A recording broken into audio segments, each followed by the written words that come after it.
At Campbell House, Moon, a noble young man, suddenly wakes up in confusion as he remembers dying in a car accident. He wonders if he has somehow traveled through time. Looking around the room, he notices the palace-style furniture and Western decorations. He then checks the mirror and realizes the face staring back looks almost exactly like when he was a teenager. Moon panics as he wonders where exactly he has traveled. After calming down, he realizes he now looks like a handsome noble and makes him suspect this world might be like a game. Thinking carefully, he suddenly wonders if he is just imagining things after the accident. To confirm his suspicion, he grabs a knife to test something. Moon lightly cuts his finger and immediately feels the sharp pain as he finally accepts that he has truly traveled to another world. However, his expression turns dark as memories from this body suddenly surface. He learns that Moon once blasphemed the royal family, which caused him to lose his noble status and be exiled from the empire forever. Moon lies back in shock as he realizes the name is not just a coincidence. He remembers that he has transmigrated into a villain's body from a novel he used to read.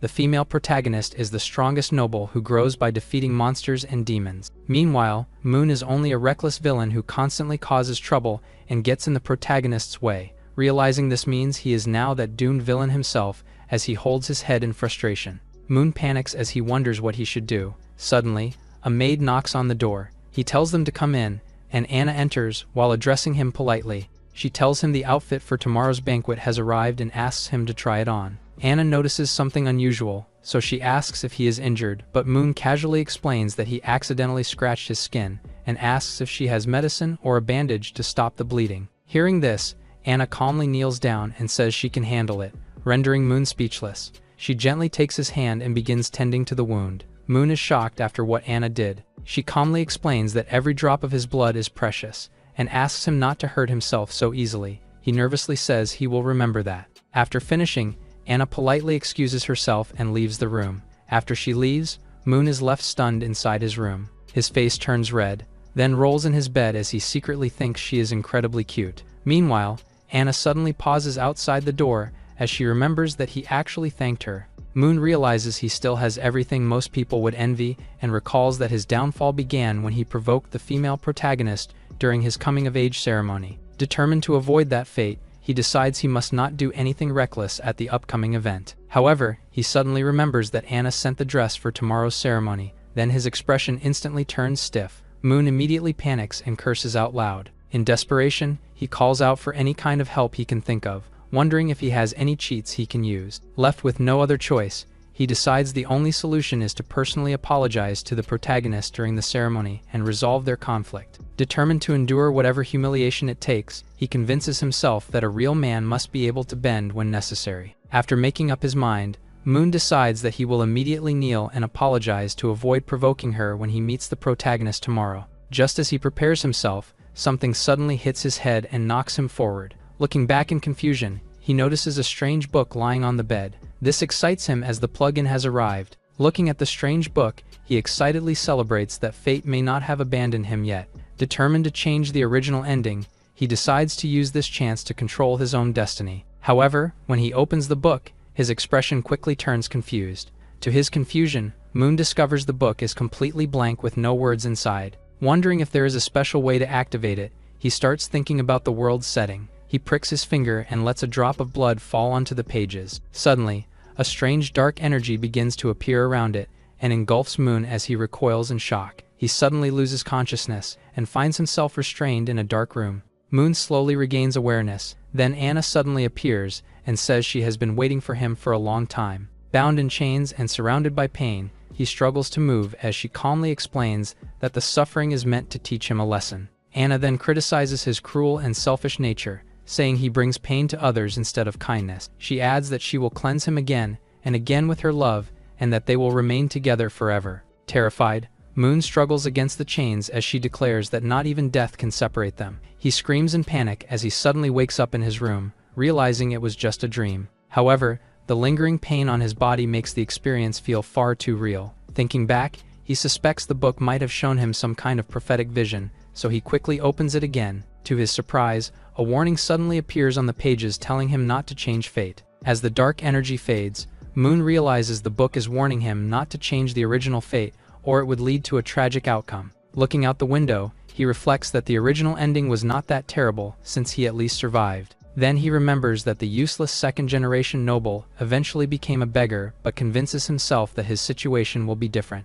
Moon confidently reminds himself that he was once a hard-working person who survived many struggles in modern society. He convinces himself that losing noble status is not a big deal and that he can start over in another country using his knowledge and experience. He later enjoys a luxurious meal he never had in his previous life, happily eating the delicious food. His mom, Duchess Joyce, notices his good mood and asks why he seems unusually happy today. Duke Leon, his dad, mentions that Moon must be excited about tomorrow's banquet.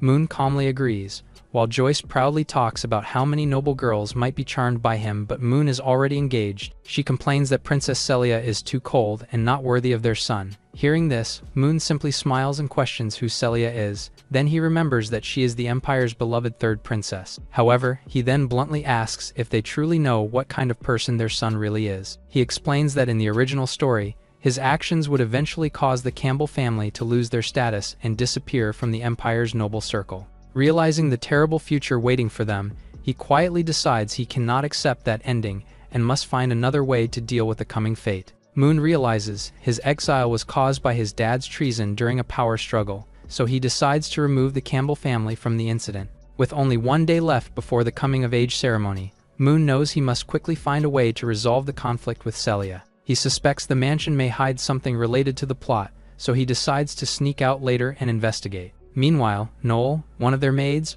walks down the hallway while Moon is lost in thought, causing them to accidentally bump into each other. Noel kneels on the floor in pain after spilling the black tea prepared for their masters. Moon apologizes and explains he was lost in thought, while Noel looks up in shock. He extends his hand to help her up, but she panics immediately. Embarrassed, Noel hurriedly apologizes and tries to clean the stain from his clothes, but the mark will not go away, and she thinks she is finished. Noel panics and begs Moon not to punish her. After spilling the tea, Moon looks confused since it is only a small accident. As he supports her, he notices her body is burning hot and realizes she has a fever, so Moon tells her she must rest if she is sick, but she insists on working to prepare for tomorrow's ceremony. Anna arrives, and Moon asks her to arrange for Noel to rest. He asks for her name, and Noel finally introduces herself. However, Anna worries the ceremony tomorrow has already left them short on staff. Moon decides that any sick servants should rest and orders them to recruit temporary workers from outside the mansion. Anna obeys his orders and passes it to the head maid. As Moon walks away, Noel mentions how he previously refused to hire outsiders, but Anna tells her to just follow his orders and rest. Anna is in deep thought as Moon realizes there are subtle changes compared to the past. Meanwhile, several pieces of jewelry suddenly fall onto the floor, while Moon continues rummaging through the treasure chest and searching for the item he remembers. He recalls that the only way to deal with a magic genius like Celia is through a special potion that is expensive and illegal. He finally finds the item and remembers how difficult it was to obtain in the original story. The item turns out to be a VIP voucher for the underground black market. Later that night, Moon heads to the Chesford Chamber of Commerce and tells his attendants to wait while he goes to buy gold and silver jewelry for his parents. Moon walks through the dark streets. Following the route, he remembers he makes his way through the tunnels until he reaches a hidden door. A guard suddenly stops him and asks who is coming. Moon looks for Carrion and presents his credential. After checking it, the guard allows him to enter the Leopold underground black market. Inside, Moon sees various potion ingredients and magical synthetic beasts being sold. However, he ignores these items since they are not what he came for. Moon enters a small shop, then the masked owner greets him enthusiastically. Moon asks for a potion that is colorless and odorless and can make someone unconscious for several hours. Thinking Moon only wants to play tricks, the owner tries to recommend other shops for a fee. Moon refuses and prepares to leave, but the owner quickly admits that she actually has the potion. The owner tells Moon the potion is rare and asks him to wait while she looks for it. As she searches through the shelves, Moon realizes the masked owner is actually a woman. He believes she is a powerful beauty who controls this place, and thinks building a good relationship with her may help him later. The shop owner tells Moon to wait a little longer while she searches for the item. Suddenly, the door opens and catches Moon's attention. Another cloaked guest enters the shop, and the owner greets them. The mysterious guest then asks for the same type of potion, surprising the owner about the strange occurrence. Moon senses a faint fragrance coming from her, and begins to suspect it might be a woman. Although he knows the potion will likely be used to harm someone, he decides he cannot interfere. Meanwhile, the owner finally finds the potion and presents 2 bottles. Moon questions the bright color, but the owner says it becomes undetectable in drinks and 1 drop can knock an elephant unconscious, astonishing Moon. The owner confirms the potion is real and tells them the price is 130,000 emil with no bargaining allowed. However, the guest calmly says she does not have enough money and refuses to pay with emil. Instead, she offers valuable information, but the owner refuses. The guest convinces her that her intel is far more expensive than the potion. The owner finds the information interesting but asks if it is true. The guest calmly says the owner can verify it herself. Satisfied, the owner accepts the deal and hands over the potion. The guest thanks her and leaves the shop.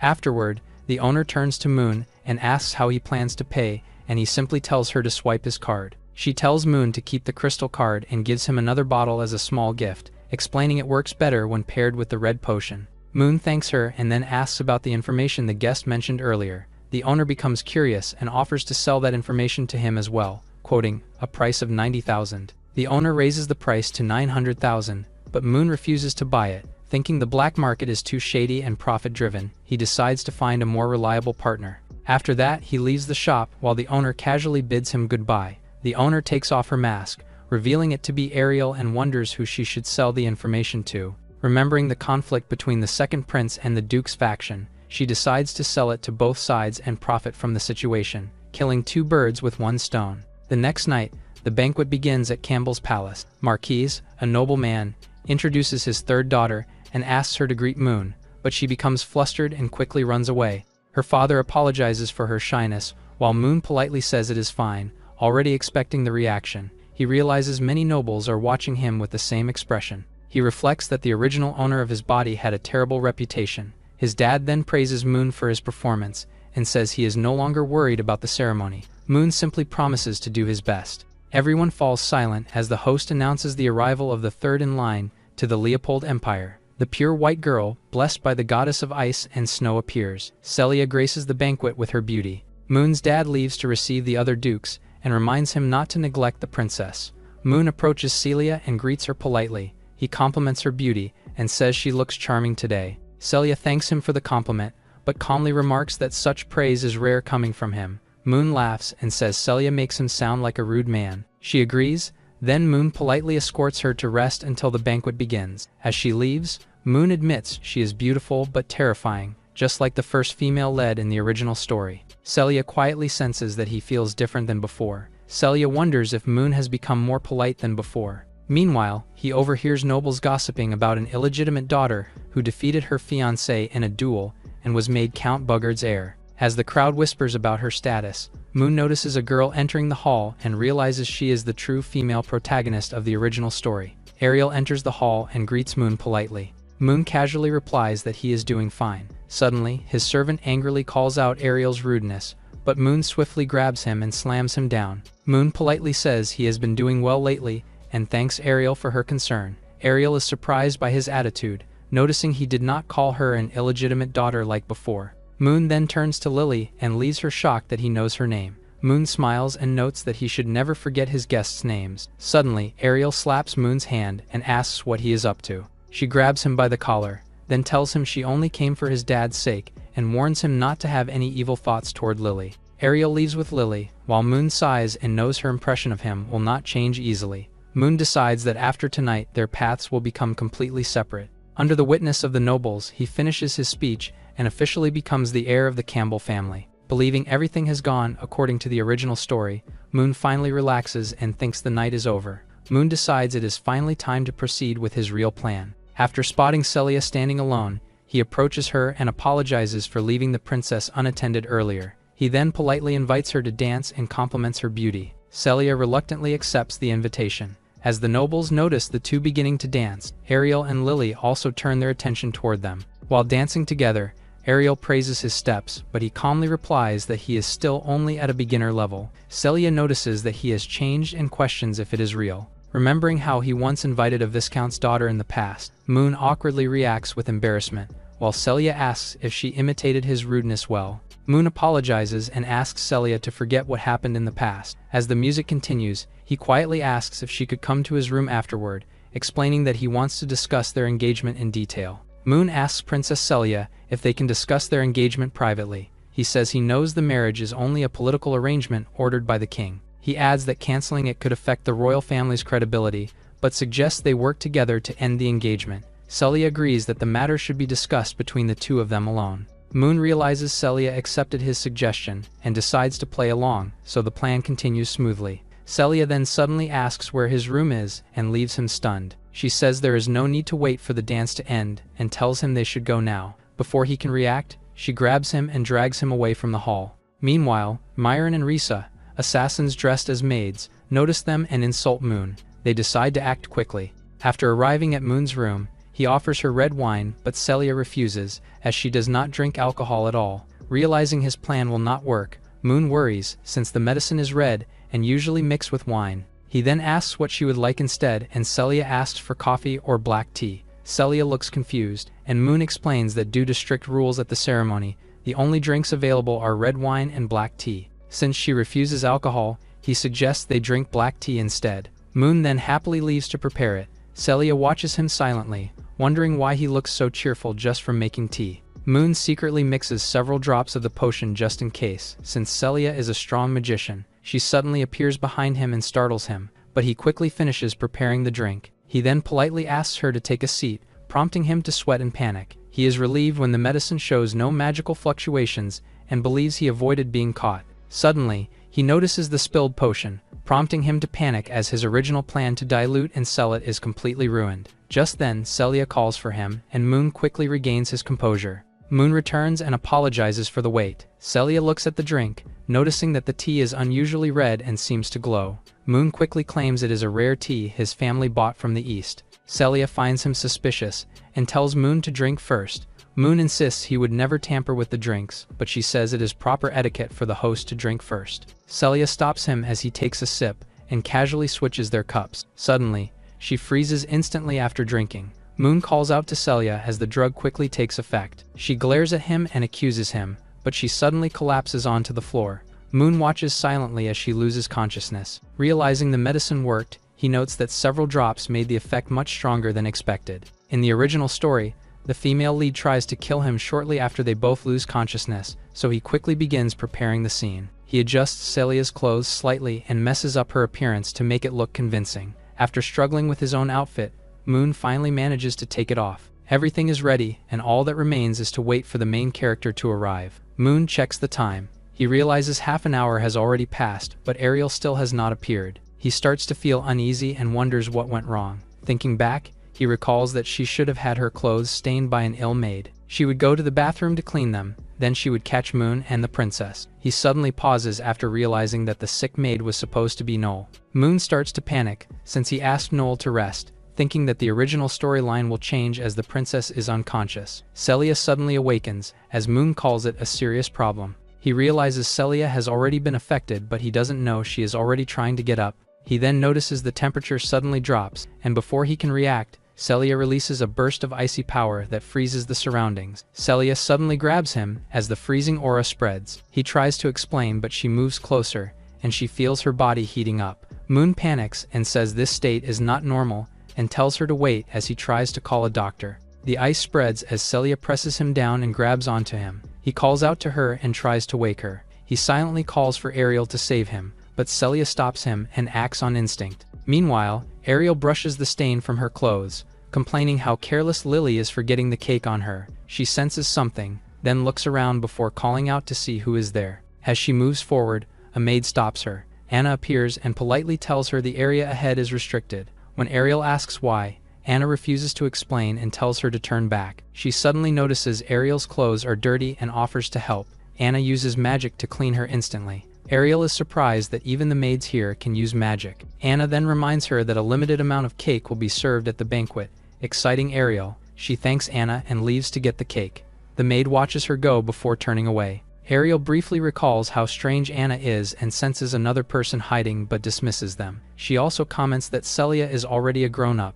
Ariel rushes off and focuses on getting the cake instead. Meanwhile, Mirren hides behind the door and asks if Ariel is their mission target. Risa then states that her former partner, number 9, failed the mission after being killed by Ariel despite being stronger. Mirren confirms the setup was done by the Lionheart King and notes they are close but have little time left. Miran tells her to hurry, but Risa says that they still have time, knowing that Moon has already made his move. Moon exhales heavily and says it's finally over. He reflects that he used all his strength and barely maintained his identity, but something still feels off. He closes his eyes and realizes it didn't change anything. Celia stands before him and tells him to speak his final words. Moon smirks and refuses to answer. Celia prepares to execute him, and he immediately panics. Moon quickly thinks he will die if he fails to calm her down, so he relies on what he knows. He recalls that he once had love in front of him but failed to cherish it, only regretting it after losing it. Hearing that, he looks at her and wishes for another chance. His panic displays after barely dodging Celia's sudden strike. She questions why he is acting so disgusting.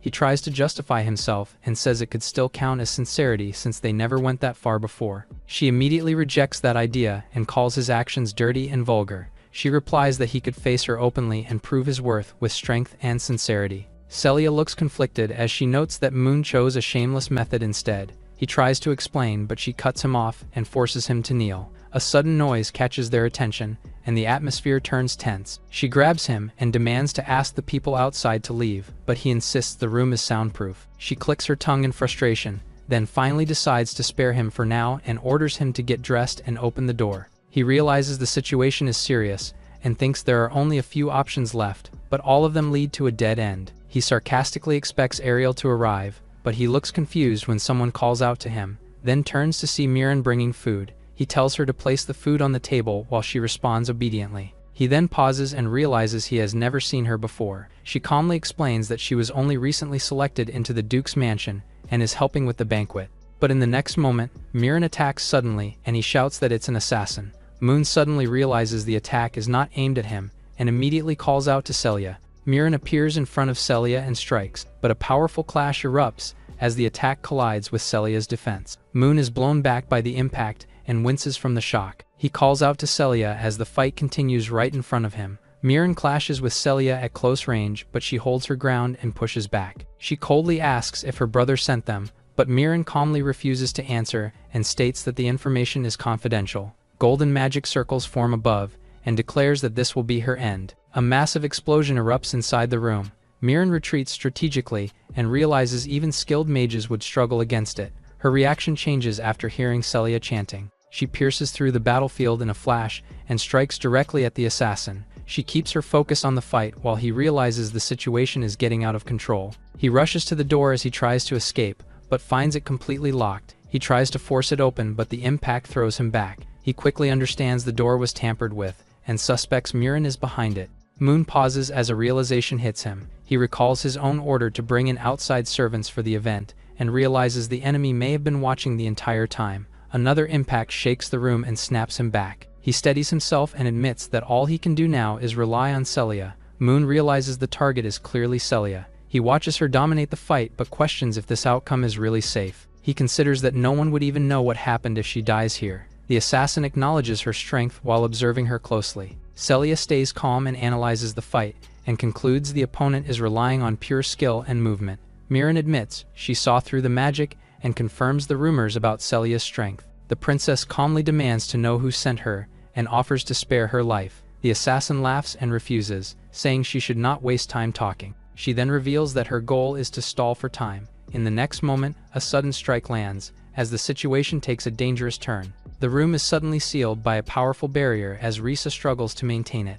Miran calmly clears her movement. She takes out a red-filled bottle and begins a ritual. Celia immediately recognizes it as an evil ritual and prepares to stop her. Miran continues and asks for strength, while the danger rapidly escalates. Miran smirks as the ritual takes effect, releasing a wave of dark power that suppresses the surrounding elements. The force crashes into Celia and pushes her back. She steadies herself and glares forward. Miran steps out calmly from the smoke and shows no fear. She rushes in again and continues the attack while declaring that Celia will die. The princess prepares to respond, but the assassin moves faster and strikes. Miran suddenly pauses, seeing Celia steadies herself despite the damage. Miran presses the attack and declares that Celia can no longer use her ice magic. She overpowers her at close range. The impact sends the princess crashing back as the force explodes around them. She stumbles across the ground, injured and struggling to stay standing while catching her breath. Miran relaxes and says she finally feels comfortable as she turns towards Celia.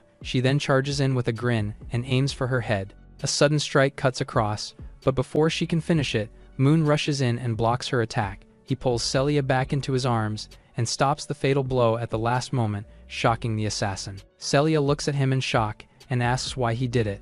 Moon coughs up and struggles to speak as he steadies himself. He noticed the open door earlier and realized he could still escape, but hesitated. Moon admits he cannot just stand by and watch Celia die, even with a way out in front of him. In the end, he decides he cannot abandon her. He suddenly calls out to Celia, urging her to act. Mirren mocks him and calls him useless. Her expression snaps as she shouts in defiance. Celia lunges forward as she takes the opportunity. The princess moves in a flash and sends the assassin flying across the room. She coughs as the impact lands cleanly and ends the fight. Celia lowers her weapon and calmly says it's over. Moon collapses nearby and breathes heavily as he struggles to stay conscious. She looks down at him and realizes the attacker was not the one he expected and questions why he chose to save her. She tells him that no one will know what happened if she dies, but he lies there and admits it no longer matters to him. He recalls her earlier words about facing her properly, then looks at him and waits for his answer. He weakly asks if he acted like a real man. She calmly tells him his time is running out and asks him to leave his final words as he struggles to breathe. He says there is no need to leave any last words. She freezes as he apologizes. He lies there and admits that he truly likes her. His hand drops weakly to the ground, while she lowers her gaze and questions if a life and an apology can ever make up for what he did. She glares at him, then firmly rejects his apology. A glowing force surrounds him as her command echoes that he must live and repay his sins. His consciousness drifts as pain and fatigue fade, leaving only warmth. He lies still and realizes this is what it feels like after death, accepting that the end came by his own choice. As his thoughts continue, he decides he cannot ignore the consequences anymore and chooses to face what comes next. A dark shadow suddenly appears beside him, making him pause in confusion. The energy wraps around him and pulls him into it as he reacts in shock. Strange progress screens begin to form around him while the system starts loading. The force tightens and lifts him as he struggles to understand what is happening. He then sees a book-like interface appear in front of him. He shouts in anger while holding the book. A strange creature forms from the shadow and lets out a low sound. Meanwhile, the scene shifts to a sewer. Risa runs forward and thinks she is close to escaping. Suddenly, a voice stops her in place as she senses danger behind her. A massive fiery presence appears behind her, making her realize Leon has arrived. Leon steps forward surrounded by burning energy and calmly questions her presence. He then focuses on her intent and demands an explanation for her actions. Flames intensify behind him as he stands firmly, ready to hear her answer. Moon wakes up in his room while Anna sits nearby. Still dazed, he looks at her and questions who she is. She calmly introduces herself and checks on his condition, but he refuses help and insists he is fine. A sudden pain hits him, and he clutches his chest in discomfort. He suddenly collapses, and she quickly catches him. He apologizes for feeling weak, and she reassures him as she supports his body. He looks confused by what she says, while she calmly explains that she has been taking care of him by handling his medicine and daily needs. Hearing this, he becomes surprised as she continues explaining. She calmly asks if he needs help changing, but he quickly stops Anna and asks her to help him get to the toilet instead. She accepts his request without hesitation. He looks confused for a moment as she approaches, then suddenly lifts him up to carry him. Another maid notices and reacts in surprise. Anna carries him through the hallway without stopping. Moon becomes flustered in her arms. Reaching the room, he calls out to her and asks her to step outside. She insists on staying to protect him since it was his mom's orders. Moon pushes her out, then shuts the door close. Soon after, he is back in his room as Anna helps him sit on the bed. He learns it has been 3 days since he was asleep and leaves him shocked as he questions his condition. Anna reveals that Celia called the royal physician to treat him, but the heavy blood loss left him unconscious. He looks at the mark on his chest and thinks about the princess. He asks if Celia said anything, but learns she did not leave any message, which makes him quietly relieved. Anna adds that the matter should have been reported to the king. While he reacts with concern, she explains the culprits were found and the black market behind it was eliminated. The captured assassins confessed, and the incident was traced back to the mansion, which put the Duke at risk of blame. However, the situation changed after Celia intervened, preventing punishment and resolving the issue quietly. Moon relaxes slightly after hearing this, but she suddenly leans in and questions if something unspeakable happened, making him flustered as he tries to recall what happened. He nervously tries to explain himself and insists he did nothing wrong, but she quietly stares at him without responding. She then casually changes the topic and brings his medicine, telling him to drink it while it is ready. he eventually takes it as she feeds him. Hei's face turns sour, immediately spitting it out as the bitterness overwhelms him, and complains that his tongue goes numb. She calmly explains, it is a tonic meant to replenish his blood and added sugar to reduce the bitterness. Outside, the maids whisper that he is angry again. They grow uneasy and decide to report the situation just in case. Moon suddenly panics and shouts for them not to leave, insisting not to report him to his mom. He quickly grabs the bowl and drinks it in one go. The maids are startled by his sudden reaction and rush out, while he lowers the empty bowl and regains his composure. He suddenly throws up from the overwhelming taste. Anna calmly explains that drinking it too quickly causes nausea, and it should be taken little by little. He learns this is already the 4th dose and only needs 2 more to recover. He complains about how unbearably bitter it is, while losing motivation. Anna prepares tea and a small dessert, calmly telling him there is still time before dinner. He accepts the food and casually mentions rewarding her for the past few days, while she politely says she will report to his family first before leaving. She informs him about a letter from the palace and reminds him to check it later.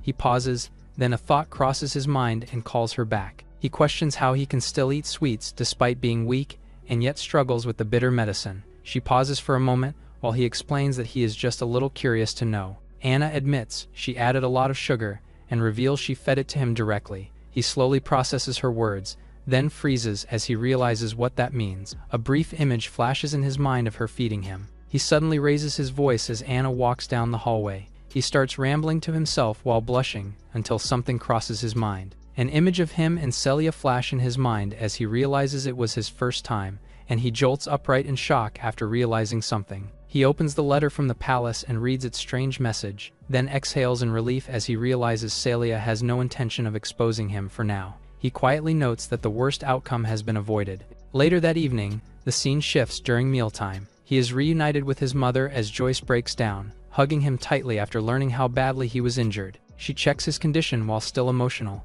and he calmly explains it is only a minor injury. His dad praises him while saying the scars are a sign of honor, and he expresses his relief. Moon turns to ask his dad what really happened this time. Leon explains there were 3 attackers, including the one defeated on the spot, and another who broke through the barrier. The captured suspects reveal they are bounty hunters from the black market who worship a figure called the King of Wither. Moon realizes this group was not in the original story, and assumes they are a minor force. The gang is a vicious criminal group who will do anything for money. Joyce confirms the organization has already been wiped out, and assures him that everything has been taken care of. His mom reminds him of their family's status, and vows not to let the attackers go. Moon calmly asks if they found who hired them while continuing to eat. His dad reveals the captured hunters were cursed, and would die if the mastermind was exposed. Although the black market was destroyed, no evidence confirmed who was behind it, though suspicion fell on Celia's side. Hearing this, he is surprised that his dad was the one who wiped out the underground market like in the original story. He recalls a bounty was placed on the princess, and the assassination succeeded,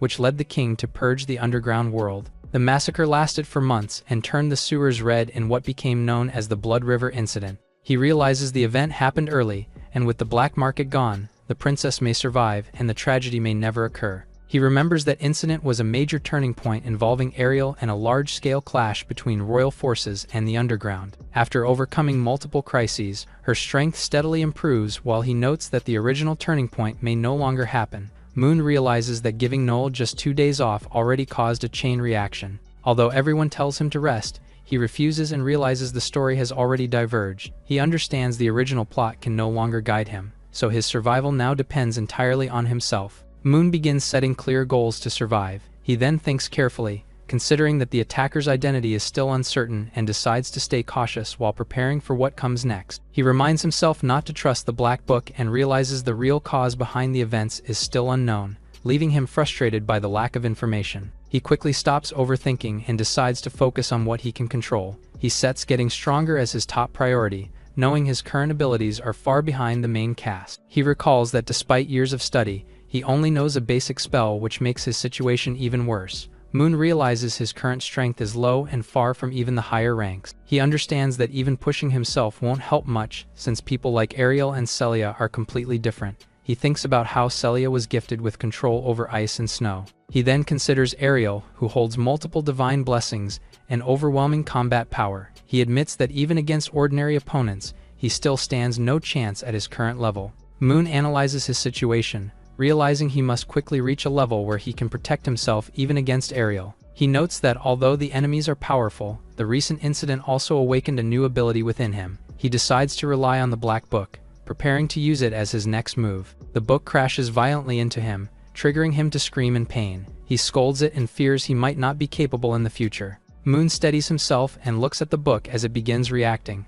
then notices something unusual as its pages start turning on their own. He reads the book and realizes it is recording everything that happened to him in detail. He notices strange red text appearing and begins to question what it means. Suddenly, the book reacts again, and a red force engulfs him as he struggles to resist. He complains about the lack of warning as the energy drags him into another space. Moon lands in a dark area and tries to figure out where he is. He suspects it might be a space inside the black book. A shadowy figure suddenly appears behind him, making him tense as he senses danger. He turns and calls out, trying to identify who is there. Before he can react, Mirin uses a shadow step and strikes him with a fast attack. Moon pauses in shock while she stands before him. He wakes up in a panic and struggles to understand what just happened. Moon realizes the assassin from before somehow appeared inside the black book. He steadies himself as the book reacts and begins to respond to his thoughts. A status screen appears showing his abilities and skill proficiency levels. He smiles as he understands this is the true power of the black book. He smirks and decides to test it again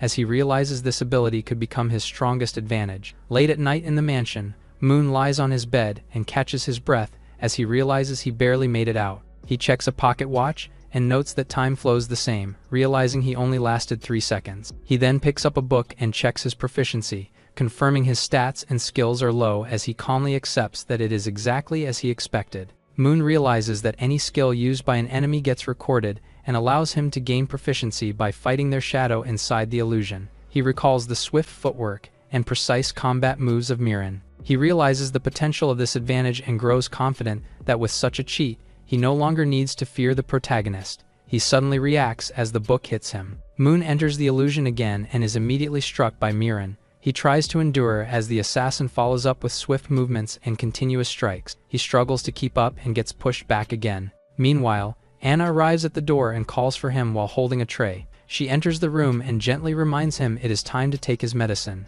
but she sees him already asleep under the blanket. She pauses and notices he still sleeps the same way as when he was younger, then smiles softly at the sight. She carefully places the medicine on the table and leaves the room. Moon suddenly jolts awake in bed, gasping as he returns from the illusion. He clutches himself in pain and realizes he was hit with a low attack. Frustration shows on his face as he admits Mirin is far stronger and fights without holding back. Even so, he quickly dives back and is determined to land a hit on her no matter what. As morning arrives, Moon lies on the bed and notes that he finally managed to last 30 seconds against Mirin after 185th time. He suddenly tenses up as the accumulated damage hits his body all at once, forcing him to endure the pain. He coughs and struggles to breathe before rolling off the bed and hitting the floor. He lies there catching his breath as the pain slowly fades, then opens his eyes and realizes he has finally recovered. He reflects that although he does not truly die inside the illusion, the pain from each death feels real. After nearly 200 attempts, it was enough to almost break him. Now, he steadies himself as a new sense of resolve forms. Moon decides to check the results and opens the book, only to be surprised by the updated stats showing slight improvements in his combat skills and shadow technique. He realizes he is still far from Mirin's level but accepts that it is a good start and that things will get easier from here. He moves his body to test it out, then activates his skill and disappears into motion using Shadow Step. He dashes forward and wonders if it worked, then clenches his fist in excitement as he confirms it did. Suddenly, pain shoots through his foot, and he winces as the strain hits him hard. He collapses while clutching his leg, realizing the technique puts too much pressure on his body. He quickly accepts that it is not meant for someone at his tier yet. Moon admits that he is still too weak and realizes he needs a proper teacher. He recalls that the academy is about to start, but it's hard to find a strong warrior to train him. He reflects on how martial training is often overlooked in this world. Suddenly, he remembers a powerful warrior from the original story who faced countless enemies alone, and a faint smile forms as he considers this new direction. Moon recalls the legendary warrior who is none other than his dad. It is revealed that the most powerful warrior in the past century is a single man who rose through countless battles, becoming a royal guard at a young age and later earning great achievements across the empire. He never lost a battle and eventually was granted the title of Lionheart King and rising to Duke through pure military merit. His dad is the strongest warrior in the empire, so he relies on him instead of the academy, choosing to stay home and train under him directly. Moon hears someone call for him and turns his head, then steps outside, where Anna informs him that his dad is looking for him. With a smile, he decides to go immediately and pulls Anna along as they head out. The maid notices them and calls Anna's name casually, but she corrects herself and addresses Anna as the head maid. Moon notices Anna's new position and asks about it, and she confirms she has been promoted to head maid after the former one stepped down. He recalls how the previous head maid had been with his dad for a long time and was more like family, which makes him feel responsible for what happened. Anna calmly reassures him and explains that she is still part of the household. Just then, Moon reunites with his mom and hugs him tightly. She expresses her relief that he has recovered. She then guides his hand to her stomach and asks him to feel it. As he reacts, she reveals that he will soon have a younger sibling, which surprises him. His father calmly confirms it and shows no preference, while she happily adds that he will love them no matter what. His dad asks him to sit as she has something important to say. The scene shifts to the garden where his dad is present, and Moon reacts in shock upon hearing that he will be returning to the front lines. His dad calmly explains that he will leave soon, while his mom and the maids will return to their territory. Before leaving, he entrusts Faye, the former head maid, with taking care of her. Moon questions the decision, but his dad explains that the situation at the western border is urgent as the abyssal lands are showing signs of movement. Hearing this, Moon suddenly recalls the timeline and realizes something important. He remembers that the early demon invasion was only a setup and that 3 years later marks the true beginning of the major events. His expression shifts as he understands that his dad leaving for 3 years will disrupt all his plans. Moon panics as he realizes everything is falling apart. He tries to calm himself while thinking. His dad prepares to leave, showing the departure from the estate. Leon gently scolds Joyce for being too emotional while reminding him to stay strong. Then he calls out to Moon and draws his attention back. His dad praises him for his courage and reminds him of their duty as part of the family, then shows him the family crest and explains its meaning as the Empire's blade against its enemies. Moon will stand on his own battlefield one day and choose his own path while assuring him that everything he needs has already been prepared. Moon listens quietly as he takes in his words. Suddenly, his dad's tone shifts and asks him what he thinks of Anna. Moon looks at Anna and admits she is kind, then awkwardly answers when asked if he likes her. His dad then pushes the idea further, pointing out her good background and urging him to act quickly if he is interested. Moon is caught off guard and questions if he is being told to be with her, but his thoughts shift as he remembers his engagement to Celia. His father dismisses the concern and explains that the engagement was only political. He then states his true intention clearly, saying he wants to see a grandchild within 3 years. As Moon and Anna watch the carriage leaves, she asks if he needs her after hearing her name mentioned earlier, but he smiles with embarrassment. While he brings up how his dad wants to pair them to continue the family line, but he dismisses it as a joke. He reminds her that she is only a maid and will follow her own path. Moon tells her that she should tell him if she ever finds someone she loves, and he will let her go. He gently pats her and encourages her to chase her own happiness. He grins to himself as he walks away thinking he handled it perfectly, but Anna lowers her head quietly and reflects on what he said. Her hand trembles and acknowledges that he has changed. She decides she cannot wait any longer as she prepares to act that night. Later in the library, Moon reflects that things are not going as planned, but focuses on getting stronger through self-study. He plans to pause school and avoid unnecessary risks while training in secret. He continues reading as he realizes he still has a long way to go.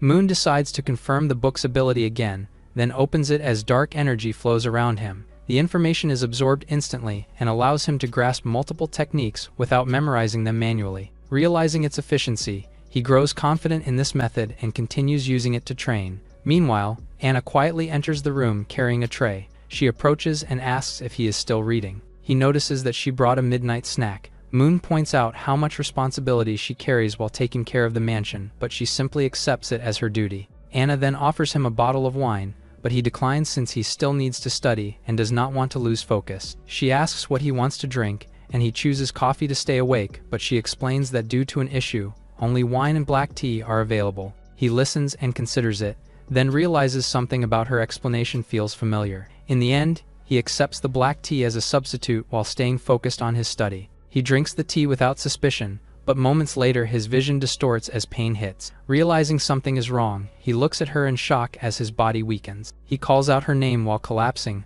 unable to understand why she would do this. As he fades, she holds him gently and reassures him that she would never betray him. She holds him close and tells him to rest as he weakly calls her name, while her thoughts reveal her obsession and refusal to let him go. His eyes widen as his consciousness fades. Then he suddenly jolts awake and finds himself restrained. He struggles against the bindings and recalls the person from the prophecy. Anna appears before him with a calm smile and confirms the drug worked as she watches him closely. Moon panics and questions what she is doing, but she calmly tells him he already knows. She believes that they belong to each other while insisting she is fixing him. He struggles and tries to reason with her, but she refuses and silences him. Anna leans closer and declares that he will belong entirely to her from this moment on. Moon's eyes grow heavy as he wonders if it is finally over. He reflects on how his life ended in an unexpected way and recalls the one responsible behind everything. Moon tells her she does not need to force herself and can release him, but she leans closer and silences him. She calmly insists that this pain means nothing compared to the years she waited.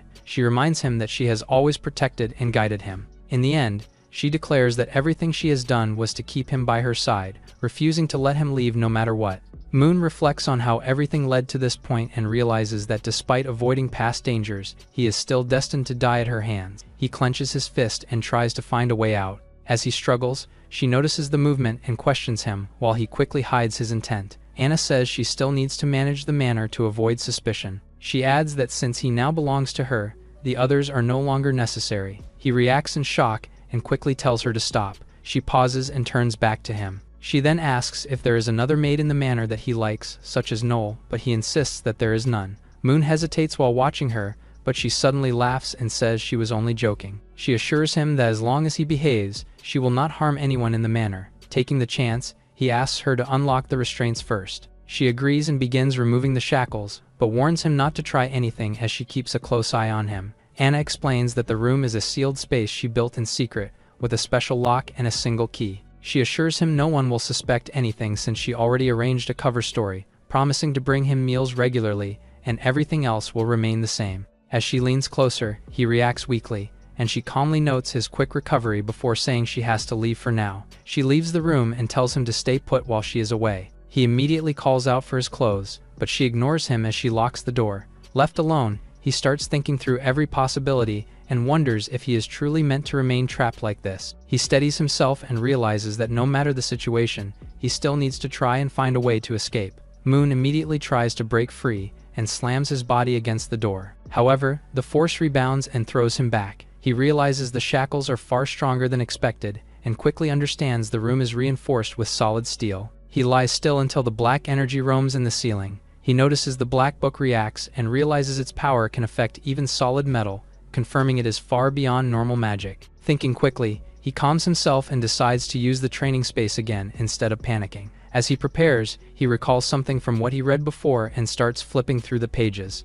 A realization hits him as he finds a key idea for a possible way out. Moon trains intensely and counts his repetitions until he finally reaches 200. He realizes his body is still holding up and that this method is the only safe way to grow stronger for now. Determined, he steels himself and vows not to stay down again. Anna suddenly arrives and praises his energy. She tells him she has finished her work. Anna teases him lightly and prepares a bath while he realizes he has not cleaned himself in days. Anna then asks what he wants to do first, and he quickly chooses to bathe as she accepts his answer. He hesitates in the bath, but she notices and asks if something is wrong. Moon insists he can handle it himself, yet she moves closer and takes over anyway. Anna finishes helping him. She prepares his meal and insists on feeding him herself. She brings the food close and guides him to eat. As he tastes it, his expression changes and he admits it is surprisingly good. He continues eating and enjoys the meal. Anna praises him for eating well and explains that he is already used to the taste,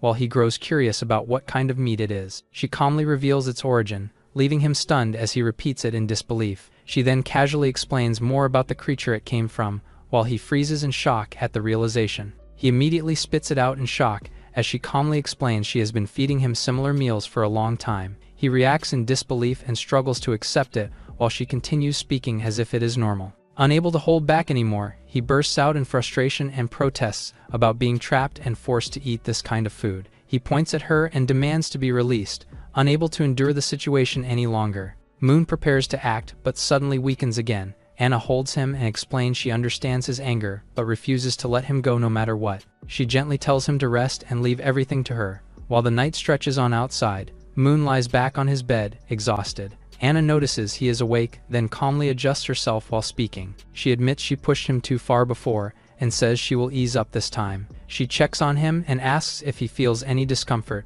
but he responds coldly. She then asks if he is still angry. After seeing his reaction, she offers him a small request as a reward for behaving. He immediately demands freedom, but she rejects it without hesitation. He tries to settle for something smaller, yet she refuses again. Anna is prepared to give him the freedom to choose what to eat instead. Choosing what to eat is a small request, but Moon accepts it as his only option. He sits up and thinks about it, then mentions autumn is coming while recalling peaceful memories from before and eating a seasonal fish. Anna considers it and realizes the place he mentioned is far away, but Moon snaps back. He compares his past freedom to his current imprisonment and calls his situation miserable. He covers himself and complains that even simple things like eating fresh fish are now impossible. Anna quietly acknowledges his feelings. Moon suddenly reacts in surprise as she agrees, and she promises to bring him fresh fish from the lake. He praises her reliability, making her blush as he expects her to deliver. He suddenly freezes as she moves closer, catching him off guard. She pulls away and calmly walks off as he calls out to her,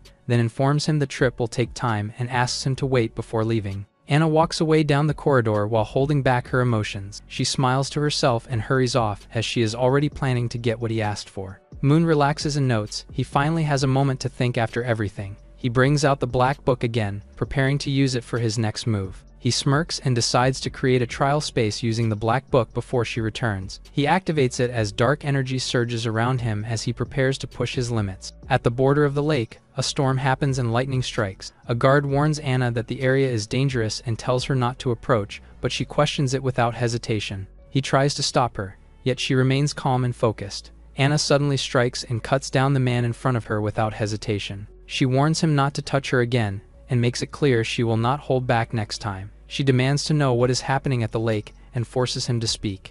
He explains that the lake master has awakened and that the area is already under investigation and sealed by adventurers. The man demands payment for his medical bills before he asks her to leave. Anna drops a bag of coins, while the man questions her decision and warns her about the danger ahead. Anna calmly confirms she will keep going, explaining that it is because of love. Meanwhile, Erica, a healer, quietly resolves that she cannot let anyone take her companion away. She decides to confess after everything is over. She snaps back to focus when someone calls her out.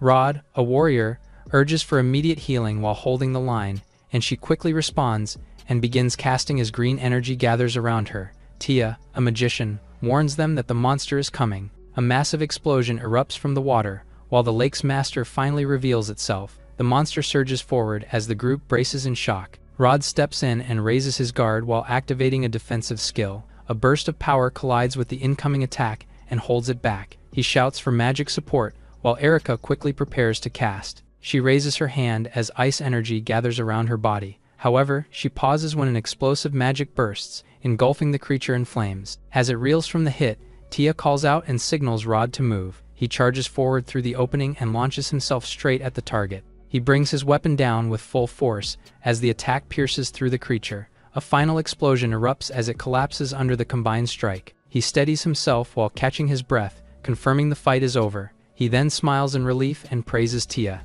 Erica is saddened as the two check on each other. She lowers her gaze as emotion builds and questions everything quietly. A memory of Rod and her childhood flashes as they once dreamed of growing stronger together. Erica recalls how she tried to catch up, but was never noticed, realizing she had always been the one left behind. Rod calls out to her while holding the healing energy steady, urging her to help deal with the lake master. She quietly responds and steadies herself as she prepares to move. Suddenly, she pauses as something feels off. Rod and Tia freeze as they recognize the trembling voice under the lake. A massive surge erupts from the lake and knocks them back. Rod pulls Tia close, as both stare in shock at what rises before them. Another giant creature emerges and reveals itself as a second lake master. Without hesitation, they launch another attack and fire magic straight into its mouth. The monster unleashes a violent burst of magic that shatters their attack. The impact sends them flying as he crashes hard and struggles to recover. Rod tells Erica to escape while realizing the enemy is far beyond what they can handle.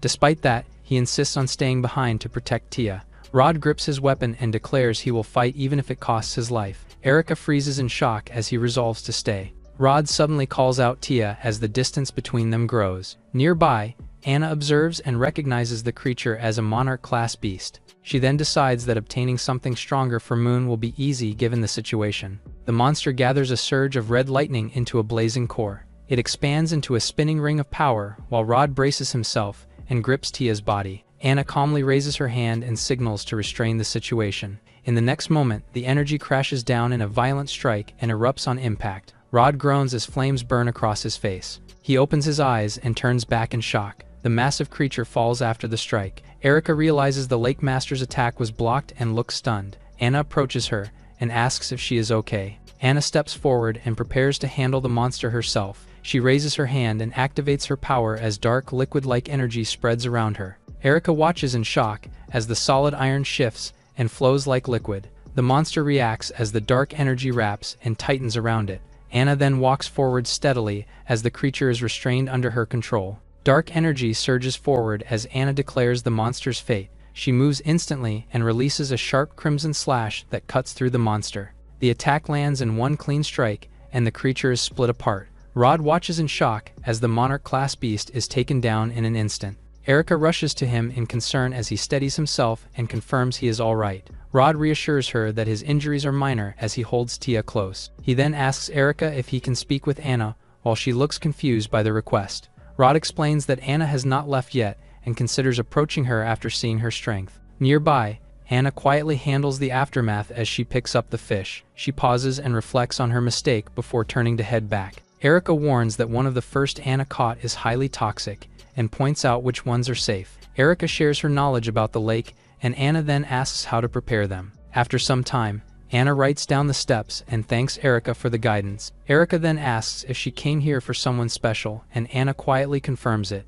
Her expression softens as she thinks about Moon. Anna prepares to leave after thanking her. Erika quickly stops her. Then she hesitates before bringing up a concern about love and asks for advice. Anna drops the bucket of fish, and she finally agrees to help based on her own experience. Erika begins to explain that she has a friend with feelings for someone. She describes how those feelings have lasted for a long time but were never returned. Anna listens and calmly points out the situation as a love triangle. She adds that her friend has started to lose confidence and thinks about giving up. Anna looks at her and asks directly how much she truly loves him. Erika quickly denies it is about her but then admits her true feeling. She confesses that she has loved him for many years and cannot hide it anymore. Anna asks if she would go as far as risking her life for him, and she answers without hesitation. Anna calmly tells her that she already has her answer. She then adds that if her feelings are truly that deep, there is no need to keep questioning it. Anna tells her to follow what her heart truly wants, and to give everything for the one she loves. Erika watches Anna leave as her words echo in her mind. She repeats them to herself while her expression grows serious. A strange red energy begins to form around her as something within her reacts. She suddenly collapses as the power surges. In the distance, Rod and Tia notice and call out to her in alarm.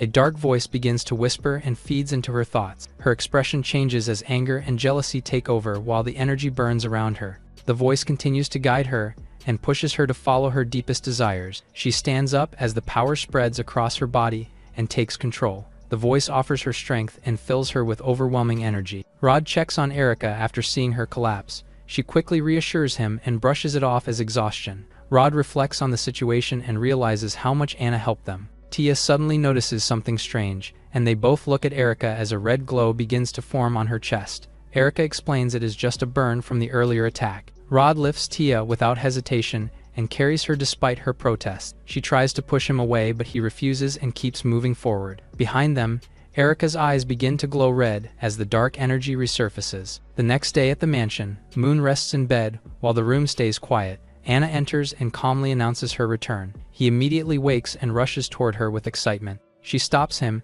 and explains he has only been away briefly while scolding his reaction. Anna apologizes for the delay and explains she hurried back to bring the fish. She presents the dish she prepared and places it in front of him. He reacts with excitement as the smell catches his attention. He chooses the steamed one first and takes a bite without hesitation. Anna watches him calmly as he eats and waits for his reaction. He takes another bite and enjoys the taste as his expression brightens. He praises the food and offers some to her while continuing to eat. She calmly reminds him to be careful as the fish contains many small bones. Moments later, he suddenly pauses and clutches his throat as something gets stuck. Anna suddenly leans in and says she will help him remove it herself. He is caught off guard and tries to stop her as she calmly explains her method. She moves closer without hesitation while he panics and protests. Before he can react, she pushes him down and proceeds to help him directly as he struggles in surprise. After a moment, she pulls back and calmly states that it is already taken care of. He lies there and decides to continue eating more carefully on his own.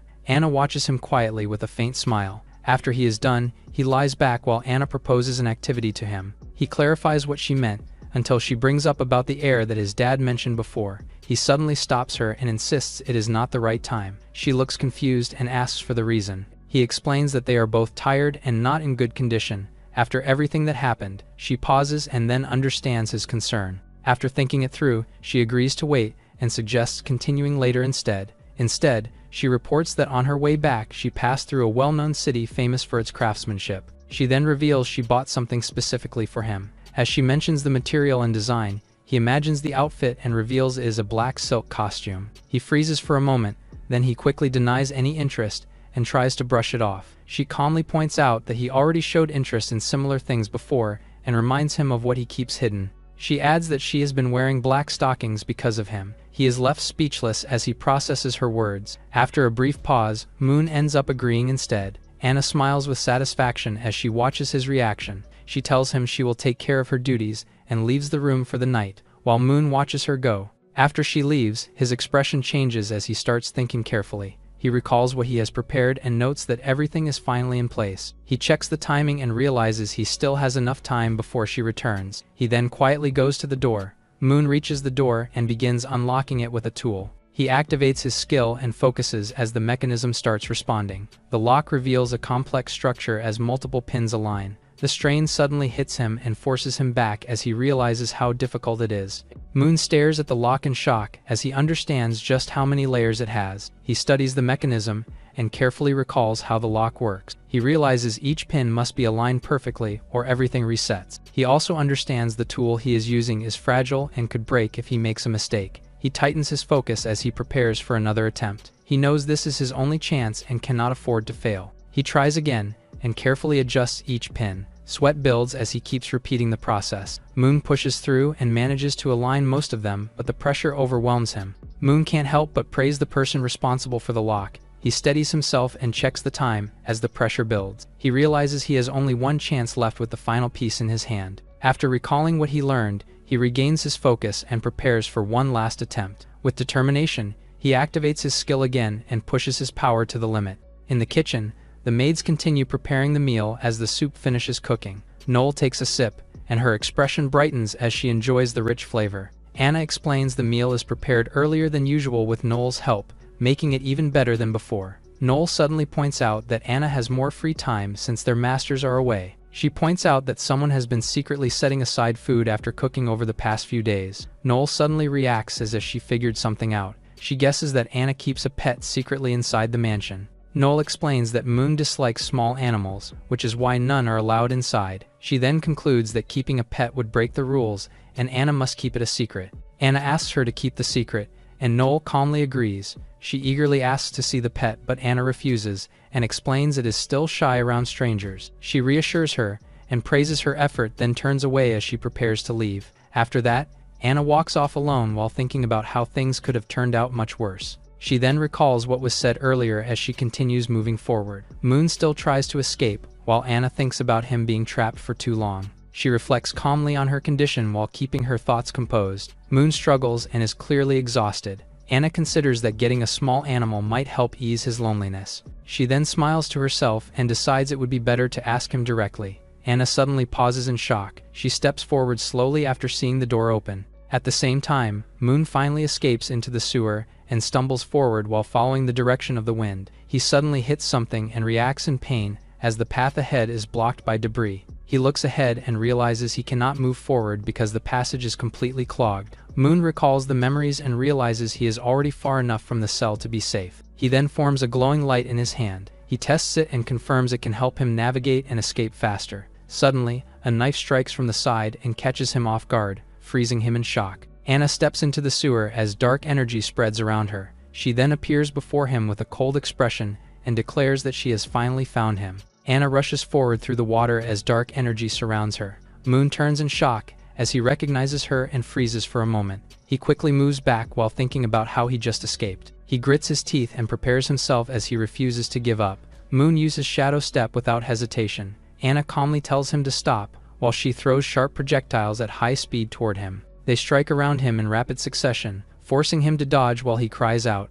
Anna watches without emotion as the attack continues. The impact sends debris flying as the force crashes down and overwhelms the area. Anna dashes forward through the debris as broken wood and dust scatter around her. Her steps land sharply as she chases ahead at full speed. The ruined path stretches forward while she continues tracking him. Anna narrows her eyes and questions how he can move that fast. She stops at the door and realizes her seal failed as he still managed to escape. Anna admits she underestimated him but declares he still cannot escape her. She steps closer and gives him a chance to surrender and return. She suddenly unleashes a sharp attack that cuts through the space toward him. Moon freezes in shock as the strike misses. His expression breaks as he starts thinking about giving up and accepting his situation. Anna senses the air and realizes there is no trace of him. She immediately rushes through the tunnel to continue the chase. Time passes as the empty passage remains silent. Moon steadies his breath and realizes she has moved far away. She reaches for the door carefully as a sudden realization flashes across Moon's face. Her eyes sharpen as she looks through a cracked door.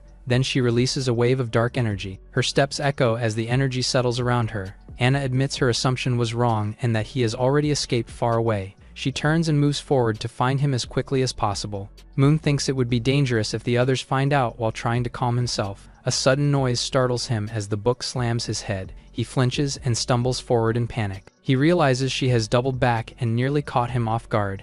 Moon steadies himself and decides he has no choice but to take a risky move. He bursts forward with force and crashes through the barrier. He pushes against the door and forces it open. He steps outside and feels the rain as he finally clears the exit.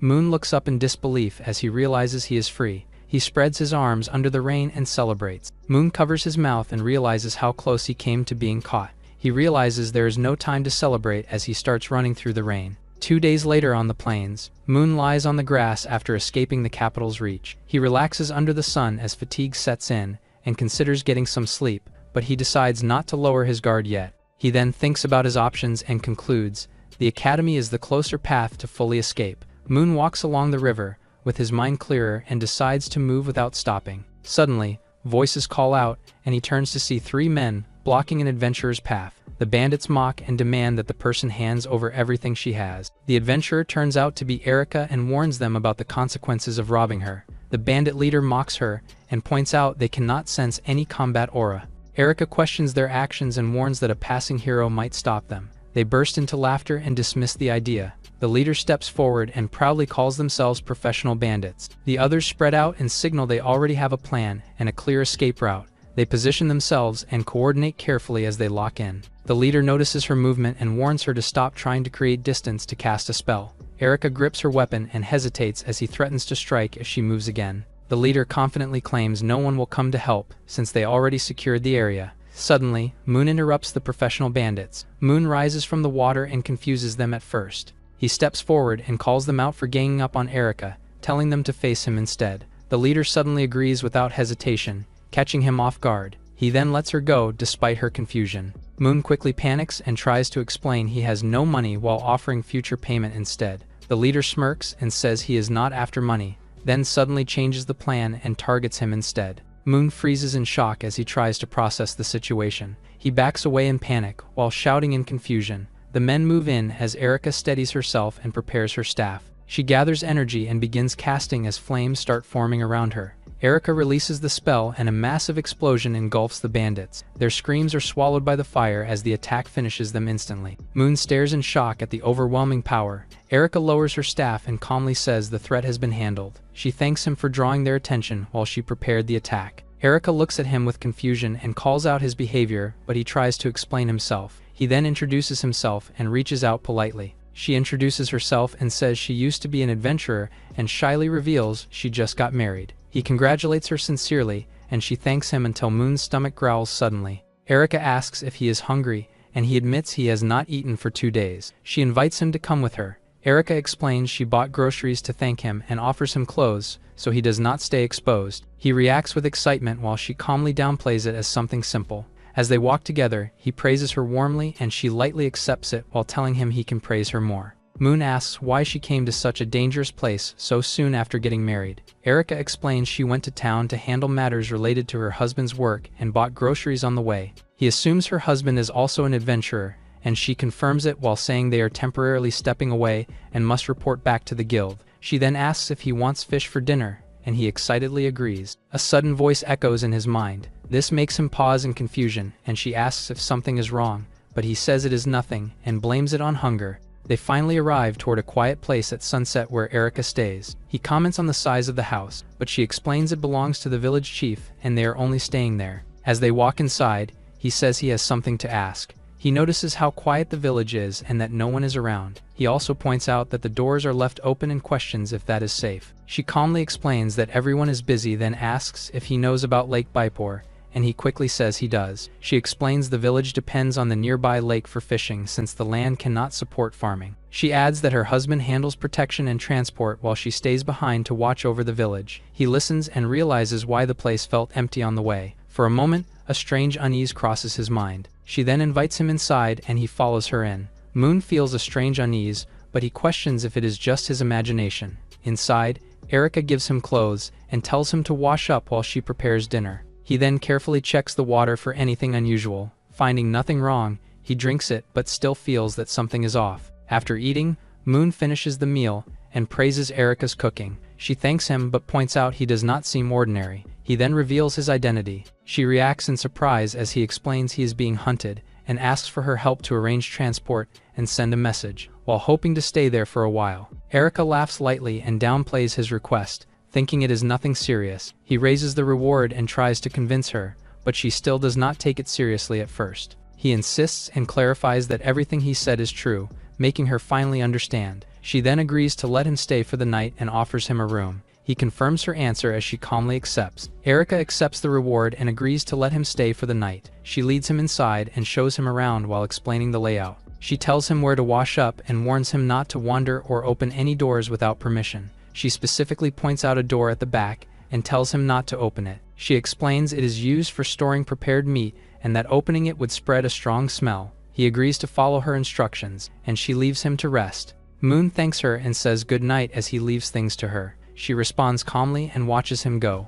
Once he is out of sight, her expression turns cold as she reveals he will not live to see tomorrow. A strange mark glows on her body as her intent becomes clear. She chooses Moon to be the last offering for the god of love. She activates the mark and declares she has chosen him as her target. Elsewhere, Anna tracks his scent and confirms his direction. She follows his trail without hesitation as the night deepens. She calmly states that no matter how far he runs, he cannot escape her. Night falls over the house as Moon sleeps soundly in bed. He stirs and wakes up feeling uncomfortable. Realizing he drank too much water, he quickly gets up. He heads out of the room to find a place to go. He peeks out and thinks he saw something outside, then steps into the hallway to check. As he looks around, Erika suddenly appears behind him and startles him. She asks why he is still awake at this hour. He hesitates and tries to respond. He explains he woke up to use the restroom and mentions hearing a strange barking sound. She calmly says it is just her dog and describes it as well behaved. He shows interest and asks to see it,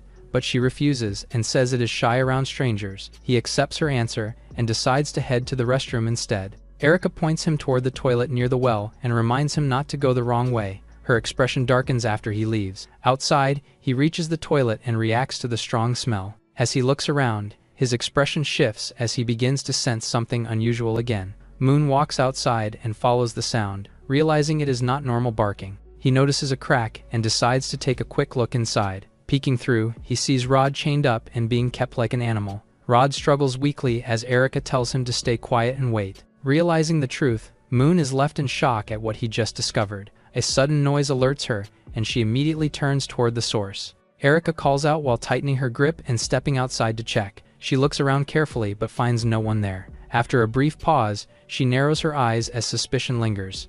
Erika decides to check on Moon before the god of love awakens. As he lands, he connects everything he has seen. Moon recalls the chained man and understands he is likely her husband. The situation sinks in as he realizes he cannot stay here any longer. He steels himself and decides there is only one thing left to do. Moon makes his decision and dashes away at full speed. Erica calls out his name as she realizes he is gone. Inside, the room is left empty as he escapes. Her expression turns fierce as red energy erupts around her. She unleashes her power and prepares to chase him down. She pauses and wonders when did he notice. Her expression darkens as she thinks he returns. Erica smiles and opens the door, until she sees someone unexpectedly. Anna appears in the night and greets her with a calm smile. Erica serves tea to Anna while she thanks her and notices the maid outfit.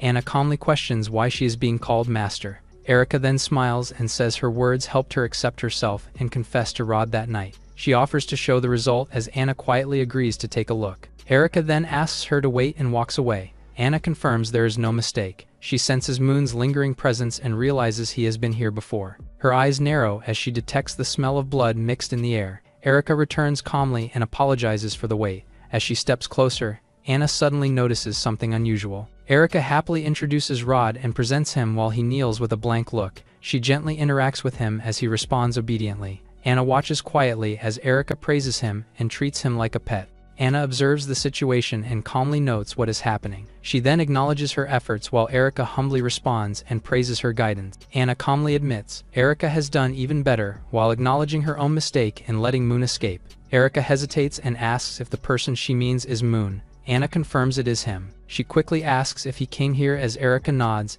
and explains she found him and brought him home. She then adds that he was here earlier, but has already left after she checked on a noise. Erica tells her it has been less than 2 hours. She confidently says she can track him and bring him back. She explains he cannot have gone far and prepares to cast a spell. Erica then leaves the room and tells her to wait. Anna quietly agrees and stays behind. Anna lies on the bed while questioning his escape. She pauses as she senses something nearby and looks up in confusion. She then notices Rod sitting on the floor. He comes back to his senses, then suddenly reacts as she looks in confusion. Rod panics and desperately tries to speak, as fear takes over. Anna steps closer and calmly checks on him. Rod begs urgently and tells her to run as he realizes the danger. His voice breaks as he tries to warn her, but his strength fades. He weakens and loses control of himself again. Anna stands over him as he kneels weakly on the floor. She recalls Rod mentioning the last door and turns toward it. She walks down the hallway and finds the door. She tries the handle and realizes it is locked. Anna calmly uses her power and unlocks it without hesitation. She slowly opens the door and steps inside. Her eyes widen as she freezes in shock. Inside, bodies are piled together in a dark room. She realizes these are the missing villagers. She calls out Erica's name with a serious expression. Erica calmly walks deeper into the dark hallway and admits her secret has been discovered. She grips a knife and steps forward while claiming they are the same, asking for understanding. Her eyes glow as she declares her feelings with a chilling expression. Dark energy rises around her and calmly says she understands. Anna stares at Erica and questions if she has been corrupted by the evil god. Erica lowers her head and lets out a quiet laugh. She suddenly bursts into loud laughter as the red aura intensifies. She then looks up with glowing eyes and calmly defends her beliefs with a chilling smile. She calmly questions the cost behind Erica's power and listens as she explains it was given freely. She claims it only helped her understand herself better and insists they are the same. She raises her blade and steps forward while asking for acceptance. Anna closes her eyes and concludes that Erica is beyond saving. Erica continues approaching with a steady smile and threatening intent. She smiles brightly and believes she has been accepted. Anna suddenly lunges forward to strike, not giving Erica enough time to react. Erica coughs as she is struck and looks confused by the sudden turn. Her body staggers as she falls on the ground. Anna apologizes as she refuses to let Erica harm anyone else. Erica weakly insists she only shared her love. She raises her voice and firmly rejects that twisted belief. Erica lies there and questions what love truly is. Anna calmly explains that real love is not possession, but understanding the other person. She quietly apologizes before walking away from Erica's body. She steps outside into the night with a heavy expression. Anna reflects that this tragedy was caused by a corrupted belief that twists love into harm and blames herself. She decides to find Moon and return to give proper closure. A distant voice echoes with lingering obsession. The dark whispers echo around her as the same words repeat. A surge of red energy spreads and rises from the mansion. It gathers into a massive presence above the building. Anna looks up and identifies it as the evil god. Meanwhile, Moon moves out at high speed to escape. He stops to catch his breath and believes he has finally escaped. He wipes his sweat and relaxes as he sees no sign of pursuit. Suddenly, he senses danger and looks up in shock. Anna appears behind him after getting thrown from the mansion. He quickly raises his guard and blocks the strike while reacting in panic. He wonders if the falling streaks are some kind of meteor shower. He sharpens his gaze as he realizes he hears a voice. Moon focuses ahead and confirms it is a person calling out. Anna appears in front of him, dropping to her knees. She steadies herself and tells him she knew he was nearby. Moon approaches her and asks why she is injured. Anna stops him and says now is not the time for questions. She tells him she will hold the enemy back and urges him to run. A violent red surge suddenly erupts nearby as a distorted voice calls out to him. He turns and sees a massive red entity forming, pulsing with energy as it calls him to accept it. Moon stares at Erica, who turned into a monster. She recognizes him as she pulses with intense energy. Erica suddenly attacks using her limbs and blades in a violent surge. Moon braces himself, but he struggles to react in time. Anna appears and warns him to get out of the way immediately. Erica's attack explodes forward in a violent burst. She follows up with a sharp strike that cuts into Anna as she tries to move, but she quickly grabs Moon and pulls him away. They are sent flying as the force pushes them back. Moon looks at Anna in shock as he realizes she got hurt, protecting him. Moon notices her leg is injured, but she insists she is fine. Anna pushes him back as she tells him to run, while she holds Erica off. She reassures him that she will deal with Erica and come back for him. Anna turns to face the monster as she rises again. Erica surges forward with a terrifying presence as she prepares to attack both of them. She unleashes a massive beam, while Anna stands her ground and raises a defensive barrier.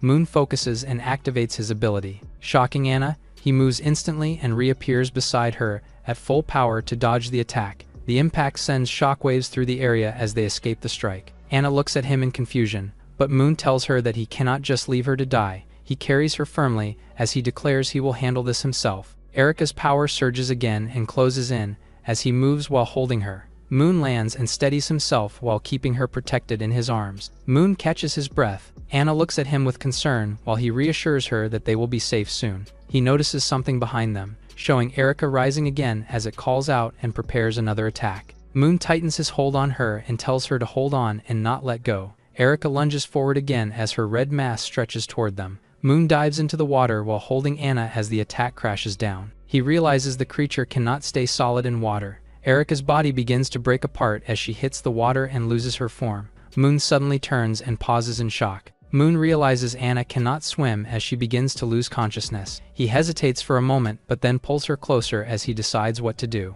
He leans in and shares air with her to keep her breathing underwater. Above them, Erica's form breaks apart and slowly reforms. She pauses as she notices the scent has disappeared and begins to look around. Erica grows frustrated as she questions why her feelings are not accepted. She unleashes a violent surge of attacks as her body expands and lashes out wildly. She then decides to move on and search for another target. She declares that she will return once she becomes stronger and disappears from the area. Moon brings her to a safe spot and tells her to endure the pain for a bit. She reacts to the pain, but follows his lead as he finishes treating it. He explains the injury needs proper care later but confirms the bleeding has stopped. Anna looks at him in confusion. She then recalls what she did to him and assumes he should have abandoned her. Moon asks if she realizes her mistake now and listens as she admits her fault. Anna explains that the situation caused harm and accepts responsibility for what happened. She then reflects on her actions and admits she nearly caused his death. He reaches out and stops her. He clarifies that her feelings were not wrong, but the way she acted was the problem.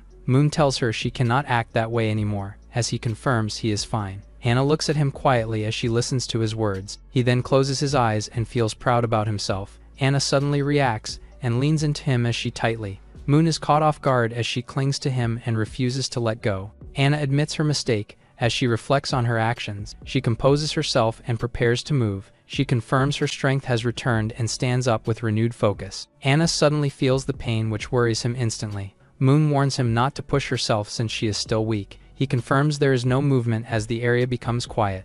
Moon recalls what she said about Erica being a cultist. Anna explains that it is not just a cultist but something far more dangerous. He reflects on the fight and realizes her strength is still increasing. Moon understands the threat and begins to consider what this means moving forward. Moon recalls what Erica said about a sacrifice and realizes something is wrong. He explains that the destruction was likely part of a ritual to summon an evil god. He recalls that there was one more person needed for the sacrifice. Anna quickly realizes the implication and says the conditions may already be complete. Moon pauses as he realizes something. Anna realizes there is still one person alive in the village, and that is Erika's husband. They recall that once the ritual is complete, the entity will be at its weakest. Anna accepts responsibility for what happened and resolves to face it. He insists on going with her, but she refuses. The two argue, while Moon tells her that he owes Erika a favor. He recalls her kindness, which makes him feel responsible. Moon decides to face it himself and says he will not accept any objections. Anna argues back and explains she cannot fully use her strength here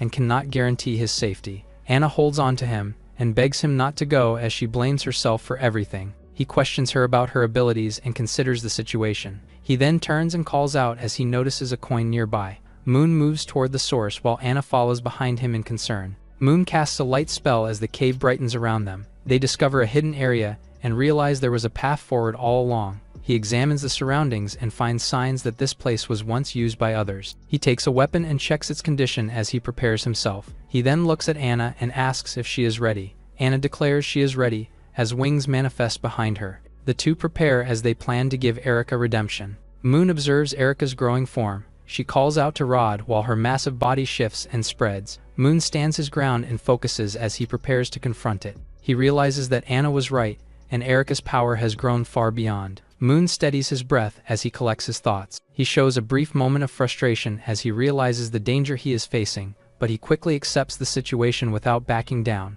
Moon decides there is no other choice and resolves to finish this fight. He calls out to Erika and declares his intent to end it here. He spreads his arms and draws her attention as he prepares his next move. Erika mocks him as she waits for his response. Moon firmly rejects her love and makes his stance clear. He declares himself and commits to the fight without hesitation. Moon leaps forward and dives straight toward the battlefield, while Erika reacts as she prepares to face his incoming attack. She surges forward as she swings her massive form. Erika focuses on Moon and prepares to crush him as she closes the distance. Moon keeps his trajectory and continues descending from above. Moments before, he explained to Anna that Erika could not be defeated by normal means. The goal was not to defeat Erika directly, but to find the source of her power. He told her to clear a path, while he moved in and searched for the power source. However, Anna refused to follow his direction, finding it dangerous and suggested that they escape instead. Moon told her there were only two of them, so he would act as the bait. He smiled and entrusted the plan to her as he prepared to move. She looked at him with concern as she listened carefully.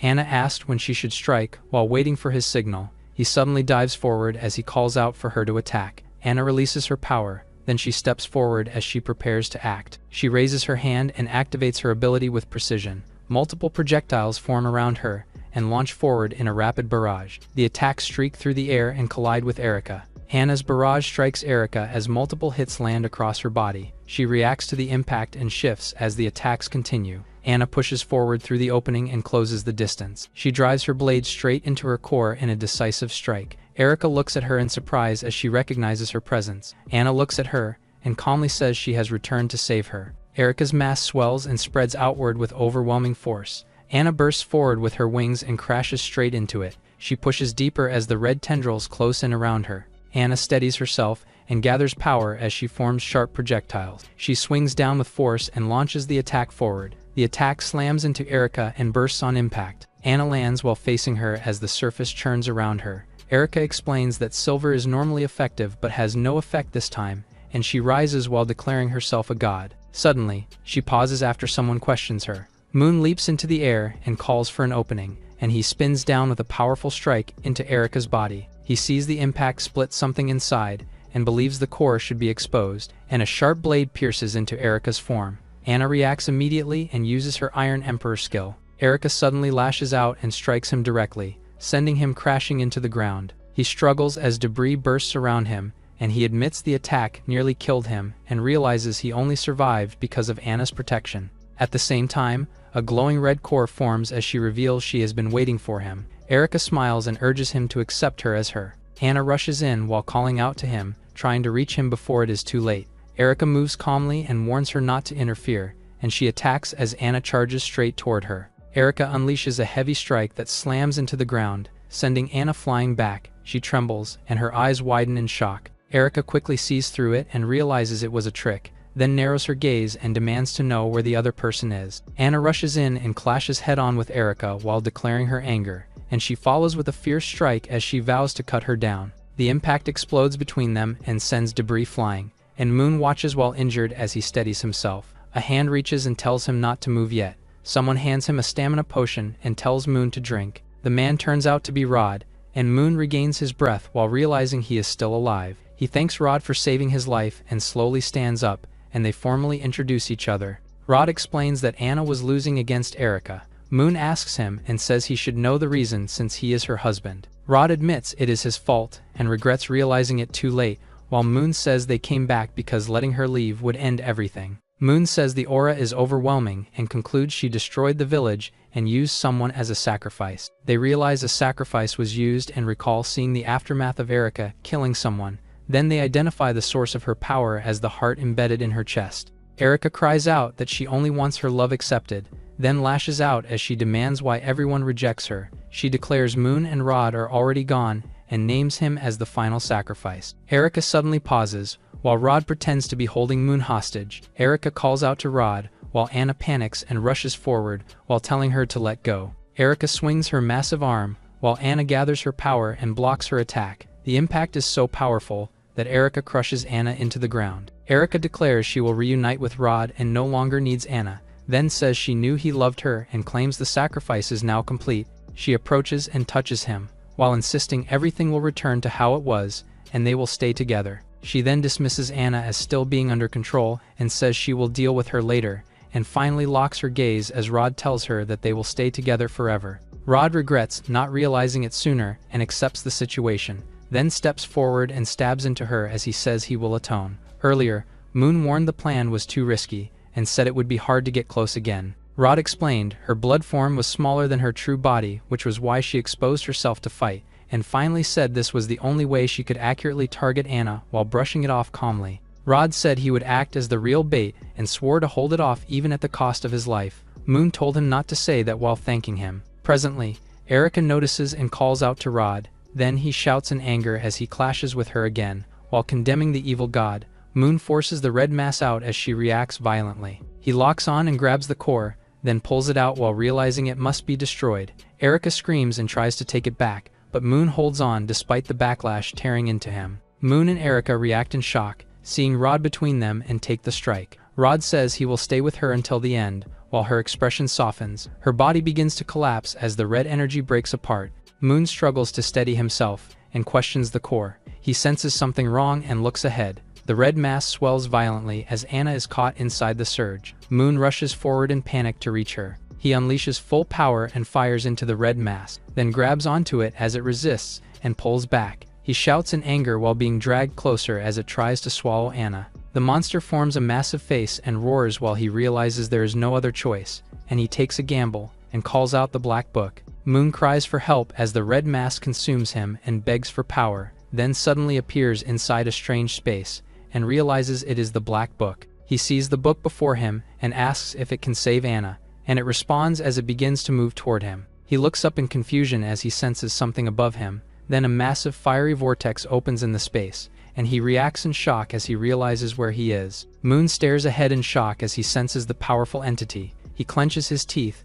as the presence is revealed to be the King of Wither, a catastrophic being, then calls to his Black Book. Moon snaps in frustration after realizing that the Black Book introduces him to another evil god. Flames surge wildly around Moon while the god calls out to him. He quickly submits to the overwhelming presence and offers his cooperation. The blazing eye looms closer as it tempts him with power. Moon smiles nervously in response. Moon questions if this is really the way to save Anna and doubts replacing one evil with another. Then he forces a grin as he admits that anyone would want power in this situation. The Black Book suddenly opens on its own as dark energy seeps out. The fiery eye reacts as flames surge violently while the presence grows more intense. Moon grows uneasy and senses the presence showing clear displeasure. He is caught off guard when it suddenly declares the transaction complete. Moon freezes in confusion as the fiery eye expands and offers its power, testing if he will truly accept it, and the flames intensify as the force of the evil god begins to merge with him. Moon admits he does not want to be tied to an evil power, but realizes he has no choice. If he wants to save Anna,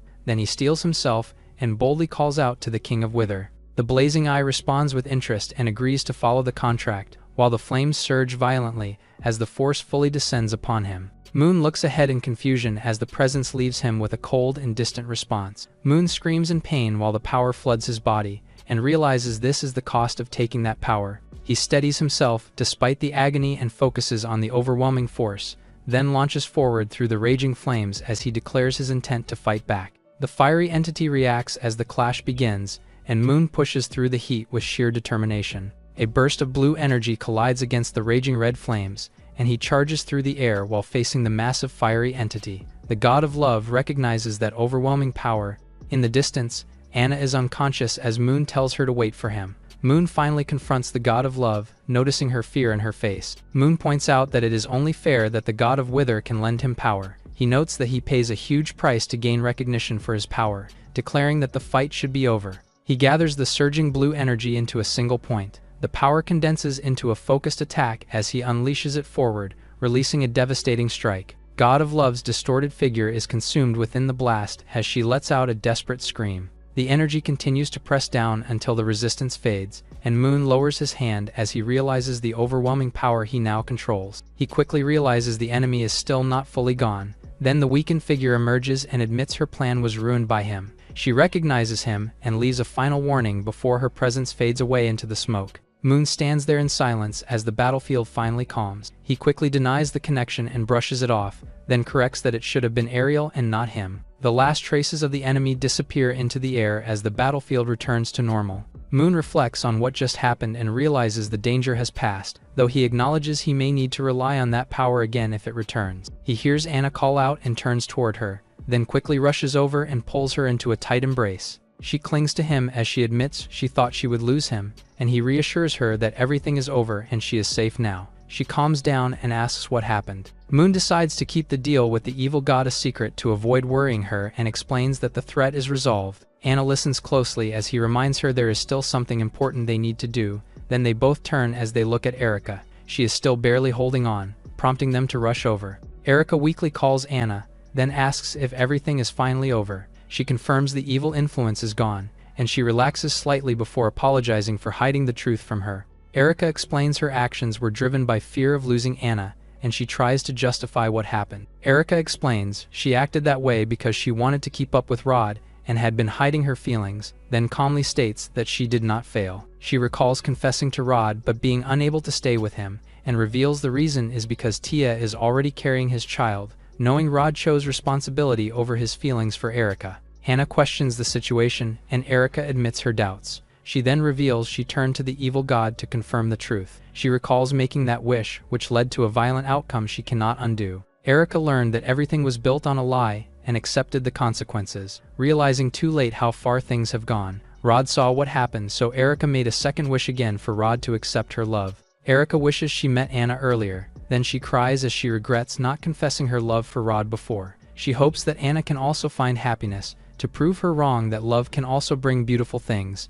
In a quiet plain, Erica and Rod's graves lie side by side beneath the open sky. Anna says she is fine now as she prepares to move forward. Moon goes next to her, as Erica and Rod's names rest on the marker. They quietly pay their respects, and Moon brushes it off as the matter is officially settled. He notices something is bothering Anna and asks what is wrong. She admits she has been thinking about Erica and realizes she has been wrong. Anna questions if what she feels is truly love. Moon considers it, and suggests she may have mistaken possessiveness for love. She reflects on his words as they both struggle to clearly define the difference, realizing how easily emotions can be misunderstood. Moon looks up at the clear sky and wonders what love truly is, then turns to her and asks if she has anything more to say. Anna hesitates and recalls a moment when he once suggested they could be together, then gathers her courage and asks if they can start over. Moon pauses briefly, and she quickly follows up by confirming their next destination. She shyly explains she will continue serving him, but hesitates as she tries to express her feelings. Moon suddenly reaches her hand and stops her mid-sentence. He gently leads her forward without hesitation,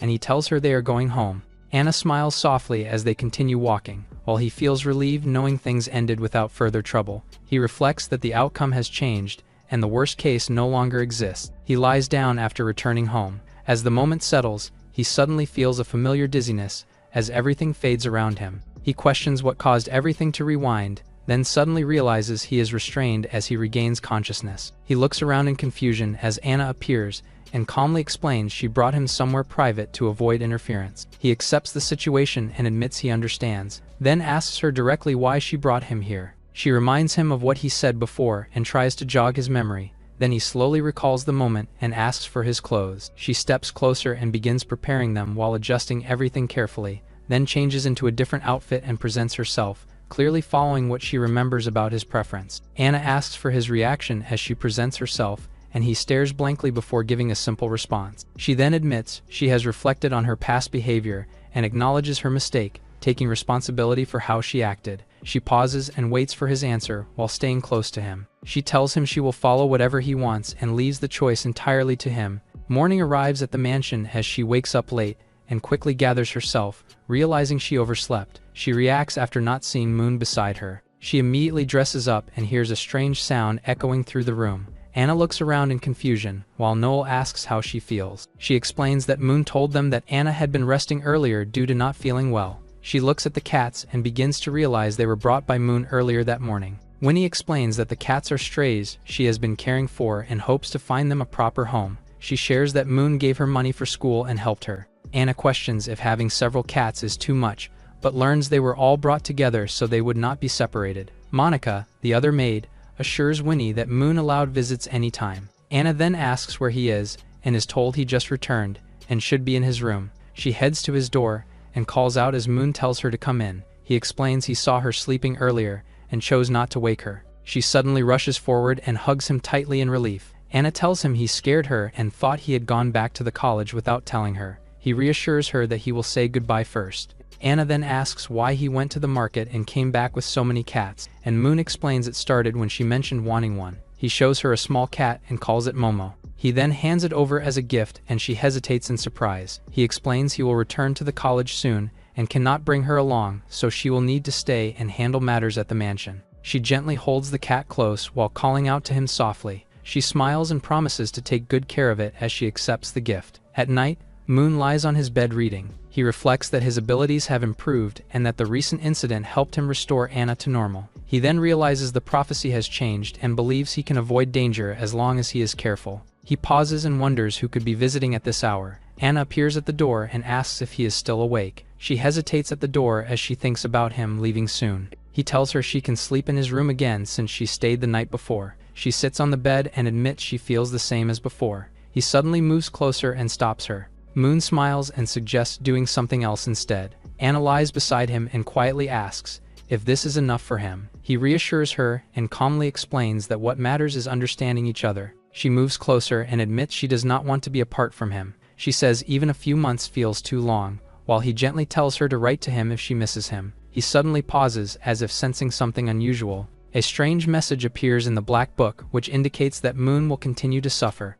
Meanwhile, at Santa Maria College's women's bath, Ariel jumps in excitement as she realizes she has returned, then water splashes as she lands back inside the bath. Ariel relaxes in the bath and says coming back early was worth it because the place is comfortable. Lily reminds her the school has not officially started and they should stay quiet, but Ariel reassures her that most teachers have not returned yet, so it is still safe. Ariel notices her hair has become lighter and points it out, making her realize it herself and question the change. Lily grows uneasy as the topic shifts to Moon, who has golden hair, but Ariel reassures her it means nothing and calmly dismisses the concern. Ariel smiles and comforts her that nothing will change how she feels, which finally eases her worries. Ariel suddenly gets annoyed as she recalls the incident and warns her to stay away from Moon. Lily explains the assassination was avoided because of Celia and that she was asked to treat him afterward. She recalled Moon heavily injured as she kept him alive until help arrived. Ariel admits he was brave for protecting the princess, but still dislikes him. She admits his actions do not match his usual personality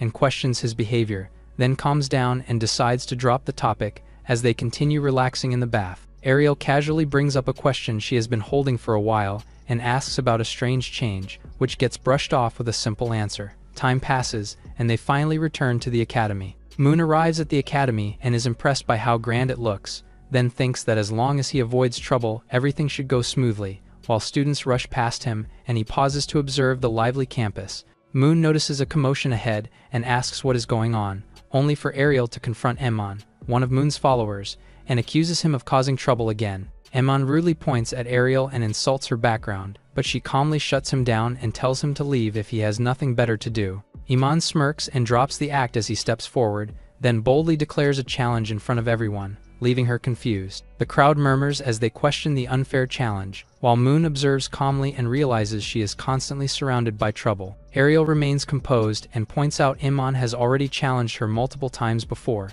but he insists this time will be different as he confidently declares himself as Campbell's wolf and threatens her, leaving Moon surprised by the sudden intensity. Ariel accepts the challenge and prepares to respond. Then the crowd suddenly reacts and recognizes Moon among the crowd. He is shocked and questions why he is being treated as the mastermind. Everyone notices Moon and calls his name as he arrives. The girls whisper and spread rumors about him taking girls away. They continue linking disappearances and abandoned places to him. Moon walks forward and feels uncomfortable being blamed. Suddenly, someone spots him and calls out as he arrives. Ariel says he is still useless and questions his actions. Moon reacts calmly and calls her behavior malicious. Ariel stares back coldly and says it suits him. The crowd watches as tension rises, and they wonder if he will start a fight or challenge her. Ariel is suddenly flustered, seeing Moon apologize to her. She looks surprised and silent, while Iman angrily steps in and questions why Moon would apologize. Iman declares he came to challenge Ariel to restore his pride,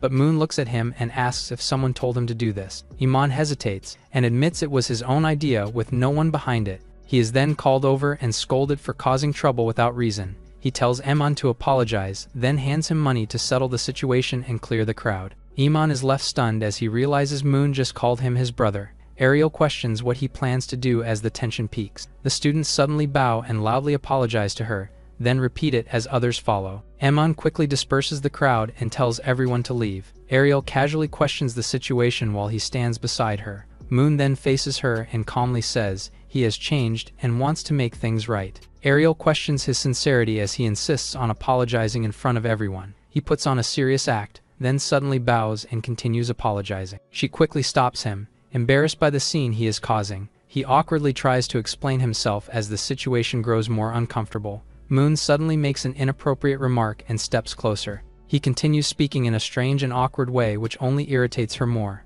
Ariel immediately hits him and knocks him back. She stands over him angrily and calls out his behavior. Moon quickly backs down and apologizes again while assuring her he will not cause trouble anymore. Moon explains he planned to apologize properly but had nothing suitable to offer, and Ariel accepts the simple gesture he offers instead. He promises to make it up to her in the future as he turns to leave. Moon calmly states his apology was sincere and does not expect forgiveness. He says goodbye and expresses hope they can move on as normal classmates. Ariel stays silent for a moment, then looks confused as she processes everything. She suddenly calls out to stop him and rushes after him. Moon pauses and turns his head as she calls his name. She runs toward him at full speed while shouting for him to stop. Ariel casually accepts the idea of taking the money as a gift. Meanwhile, Nana observes from above and comments on the situation with interest. She then smirks and considers secretly targeting Moon and brushing it off as something that will not cause problem. The elders observe from a distance and note that the situation has already settled. Plan, head of the magic department, discusses what just happened and questions why he is still with her despite everything. Glenn from the potions department comments that Moon's actions are unusual and worth watching. Plan reacts in shock and refuses to believe what he saw. They recall Moon's past behavior and note how arrogant he used to be. Some students run off while others recall the ridiculous things he did last year. Moon stays calm as someone reads his lips and claims he has already changed. Plan argues about it as he strongly denies the possibility. Glenn points out the obvious bias, while Plan becomes furious and calls him a disgrace. Glenn questions why he remains in the academy despite lacking talent and suggests sending him elsewhere. Plan argues he has not broken any rules and reminds them of his background and family influence. They consider the political impact of his position and connections. They then observe his recent actions and note the small but unusual changes in his behavior. Glenn reacts with interest as he continues watching Moon closely. They are shocked to see him bowing to the statue of the first dean. Moon casually explains it while acting respectful. He then reveals he accidentally damaged the statue and tries to cover it up. He sincerely apologizes and promises to make up for it in the future. The elders are stunned and praise his behavior, noting how rare it is to see someone show such respect. Glenn mocks the claim and dismisses it as meaningless after just one day. Plan insists a person's nature cannot change so easily and decides to keep watching him. Glenn laughs it off but remains curious about what will happen next, and then remarks that the upcoming entrance exam will be interesting. Moon arrives at the dorm and receives the key to his room. He politely thanks the dorm's supervisor and leaves a good impression. The staff watch him and question why he is acting so differently. She notes how unusually polite and charming Moon has become. He then enters his room and is surprised by how large it is. He walks into his room and reflects on how familiar yet strange it feels. He relaxes on the bed and enjoys the comfort. He plans to clean up and rest before the ceremony. He takes a shower and checks himself in the mirror. Moon examines his body and notes how much stronger it has become. He suddenly senses something unusual and checks his back. He realizes a strange mark is still there and begins to worry. He recalls there were no records about it and questions why it remains. He then looks at it seriously as mentions the King of Wither. Moon tests a small flame and notes it is weaker than before. He blows it out and realizes it only lasts briefly. He recalls how this power works and understands it requires a cost to keep using it. He refuses to rely on it and decides to focus on his own path instead. He then picks up the black book and prepares to use it as part of his plan. Moon admits he is still too weak and decides to focus on properly learning magic during his time here. He then activates the black book and begins using it to improve faster. His body responds as the power takes effect. He recalls past battles and the growth he gained through repeated fights. He prepares to fight with the reanimated version of Rod and asks him to show his tricks. Later that night, Ariel is visited and asked about what happened earlier. Lily talks about how Moon suddenly apologized and how quickly the news spread. Ariel admits it caught her off guard. Lily reacts with surprise and questions if the story is actually true. Ariel says many people witnessed it and confirms it is not just gossip. She then questions a strange rumor and brings out the school newspaper. The article claims false information about her and Moon, which makes her react angrily. Lily explains the rumor spread and how it was tied to his apology. Ariel calms herself and decides to confront the source of the rumor. Lily denies the claim and clarifies their relationship. She reacts while Ariel suddenly lunges forward in frustration. She then backs off and tells her to stop while still clearly upset. Lily leaves after confirming things are fine and wishes her good night. She plans to continue training before resting. After Ariel is alone, she lies down and thinks about the situation ahead. She realizes she now has to handle both school and making money. She then vents her frustration and shouts in anger. Ariel asks her master if there is any other way to make money besides the black market. Linda appears and teases her situation while responding calmly. She explains there are many ways to earn money, but the current situation makes it difficult. Ariel stretches and recalls the risks of using powerful methods. Linda suggests learning ordinary magic instead, but Ariel refuses. Ariel reflects on how things went wrong and regrets not acting sooner. Linda then suggests a simple way for her to make money. She brings up his promise to make up for the apology. Ariel immediately rejects the idea and refuses to accept money for it. Linda continues to tempt her with a larger amount, but she firmly refuses and insists it is a matter of principle. Linda finds her reaction amusing but notes it is a missed opportunity. She then admits he seems sincere today. Meanwhile, Moon reads while lying down and looks exhausted. In the morning, Plan walks through the campus as usual and reflects that hard work pays off. He notices the grounds are empty and thinks this year's new students are not impressive. He recalls how the older generation used to wake up early to train unlike the current ones, then sighs as the opening ceremony is only 2 hours away and no one is awake. Suddenly, Moon dashes past him at full speed on the track. Plan notices him and grows curious as he observes more closely. He praises the student's discipline and considers him a good example for others. He calls out to the one running on the track and asks him to come over. Moon stops and greets Plan calmly. Suddenly, Plan is shocked as he realizes he is talking to Moon. He explains he is just doing his morning run while wiping his sweat. He adds that even light exercise helps lift his mood before class. Plan questions his reasoning but listens as he speaks. He then says he still has 3 kilometers left and will continue running before leaving. Plan watches him run off and grows suspicious of his sudden change. He concludes Moon is not ordinary and decides to keep a close eye on him. Arya rushes through the hallway while holding documents, looking panicked. She arrives at the student union and hopes she is not late. She peeks inside but is immediately told she is 5 minutes late. Inside, Celia sits calmly at the desk as Arya quickly apologizes. She corrects her and tells her to stop using formal titles in school, then reminds her to address her properly. Arya hands over the collected information of the new students while Celia calmly reviews documents at her desk. She mentions she is preparing a speech and points out Arya's tired appearance. Arya nervously reacts as she realizes it was noticed. Celia questions if she stayed up reading novels again and warns that such stories could affect her discipline. She then considers banning those books, causing Arya to panic and beg her not to. Celia stands by the window as the breeze flows in, and calmly reflects that spring has arrived earlier than usual. Arya listens and mentions that it was still snowing in her hometown when she returned. She then reaches up to clean the shelves, but suddenly hears someone call out to her. She pauses and turns back with a confused look. Arya notices Celia staring and asks what she is looking at, then sees Moon. She reacts with annoyance and assumes he caused trouble again. Arya questions why Celia does not know about it, but she simply admits she has no idea. Realizing something, Arya rushes off to get a newspaper she forgot to submit. She returns with it and shows a report about Moon bowing his head in apology. Arya explains the article claims Moon abandoned Ariel and even had a child with her. She adds more exaggerated rumors about his involvement with many people. As she continues, Celia suddenly strikes her to stop her from going further. She then points out the report is clearly exaggerated and unreliable. She reminds her to check the fine print at the end, where it states the article is only speculation. Celia flicks Arya's head and tells her to stop reading such nonsense. Arya nods and says she will remember it. She then asks if they should take action against the news agency, and Celia calmly agrees to handle it. She states that she will not allow reckless behavior or public opinion to be used against any student. She remains firm and tells him that fixing mistakes alone is not enough and urges him to prove himself. As Moon continues running, Celia pushes him to prove he is worthy of her expectations. At the auditorium, students gather as Moon enters and walks through the seats. A few girls notice him and whisper as they recognize he is an upperclassman. They admire his appearance as he calmly adjusts his uniform. He looks over and gives a small smile, catching their attention.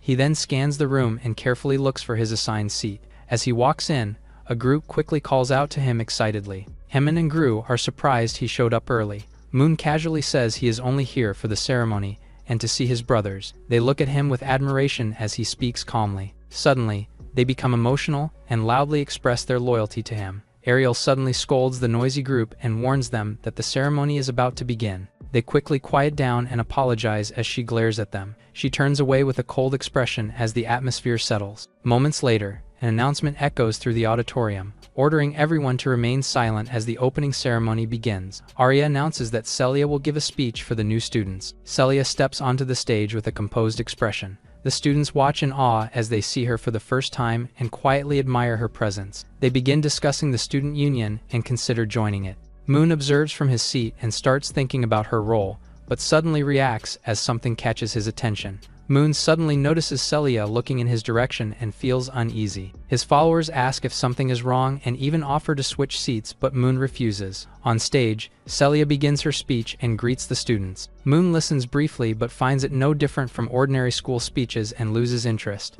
Celia continues her speech and states her goal to study and graduate successfully. She reminds everyone to stay disciplined and follow the academy's expectations. Suddenly, a voice interrupts and draws attention from the crowd. An announcement follows, instructing all students to return to their seats and maintain order. A staff member then confirms everything is under control and prepares to proceed with the next part of the ceremony. A pink bear introduces itself as the new acting dean and briefly explains the situation. It casually tells the students not to bring their problems to it and quickly ends the speech. The crowd is left confused as it wraps things up abruptly. Moon watches with a stunned expression and questions what kind of dean this is. His attention then shifts as she wonders where the previous dean is. The pink bear acts strangely. Celia approaches it calmly as it questions her presence and suggests she might cause trouble. She responds that she has no intention of causing any issues and remains composed. It continues speaking oddly, but she stays unfazed and listens. The pink bear denies knowing anything. Celia turns and leaves and connects it to the dean's long-term research and realizes the matter is extremely serious. As she walks forward, she quietly suspects it may be related to the evil gods. Moon walks outside while reviewing the course options. He realizes most subjects are not suitable for him and decides to focus on rebuilding his foundation in magic. He looks through the schedule and quickly makes his choice. He selects the Introductory Magic Fundamentals class as his first step. He decides to change his future and become a completely different person within 3 years. In class, the lesson begins as Moon listens while struggling to follow the explanation. He finds the concepts confusing when combined together. As the teacher invites questions, he raises his hand. The trainee teacher Fran notices him and recognizes his name. She recalls his bad reputation and wonders why he suddenly showed up to class. Fran freezes for a moment as she recalls Moon's reputation and grows nervous. She quickly regains composure and asks what his question is. He calmly questions why they started with advanced material instead of the earlier basics in the book. She hesitates and admits those parts were already taught in first grade, freezing him in shock. The class reacts with quiet laughter at his question while he remains calm. Fran tries to move on and continue the lesson. Suddenly, he calls out to her again and gets her attention. He then asks if she can tutor him privately and requests to set a price for it. Fran panics after hearing his request and loudly reacts. The class begins whispering and assumes he has improper intentions toward her. She struggles to respond and nervously refuses. As she gets overwhelmed, she suddenly loses balance and falls off the platform. Moon quickly calls out to her as she drops. Moon quickly catches Fran before she hits the ground and checks if she is alright. She panics and tries to explain while flustered from the situation. At that moment, Celia arrives with Arya for a routine inspection. He looks up and recognizes her as she questions what he is doing. Fran quickly apologizes and takes the blame while Moon calmly steps back. Celia tells her to return to class first and not delay the students. She then asks him if he truly only wants tutoring. He explains he lacks basic knowledge and only wants proper guidance. She warns him about disrupting class, but lets it pass as a misunderstanding,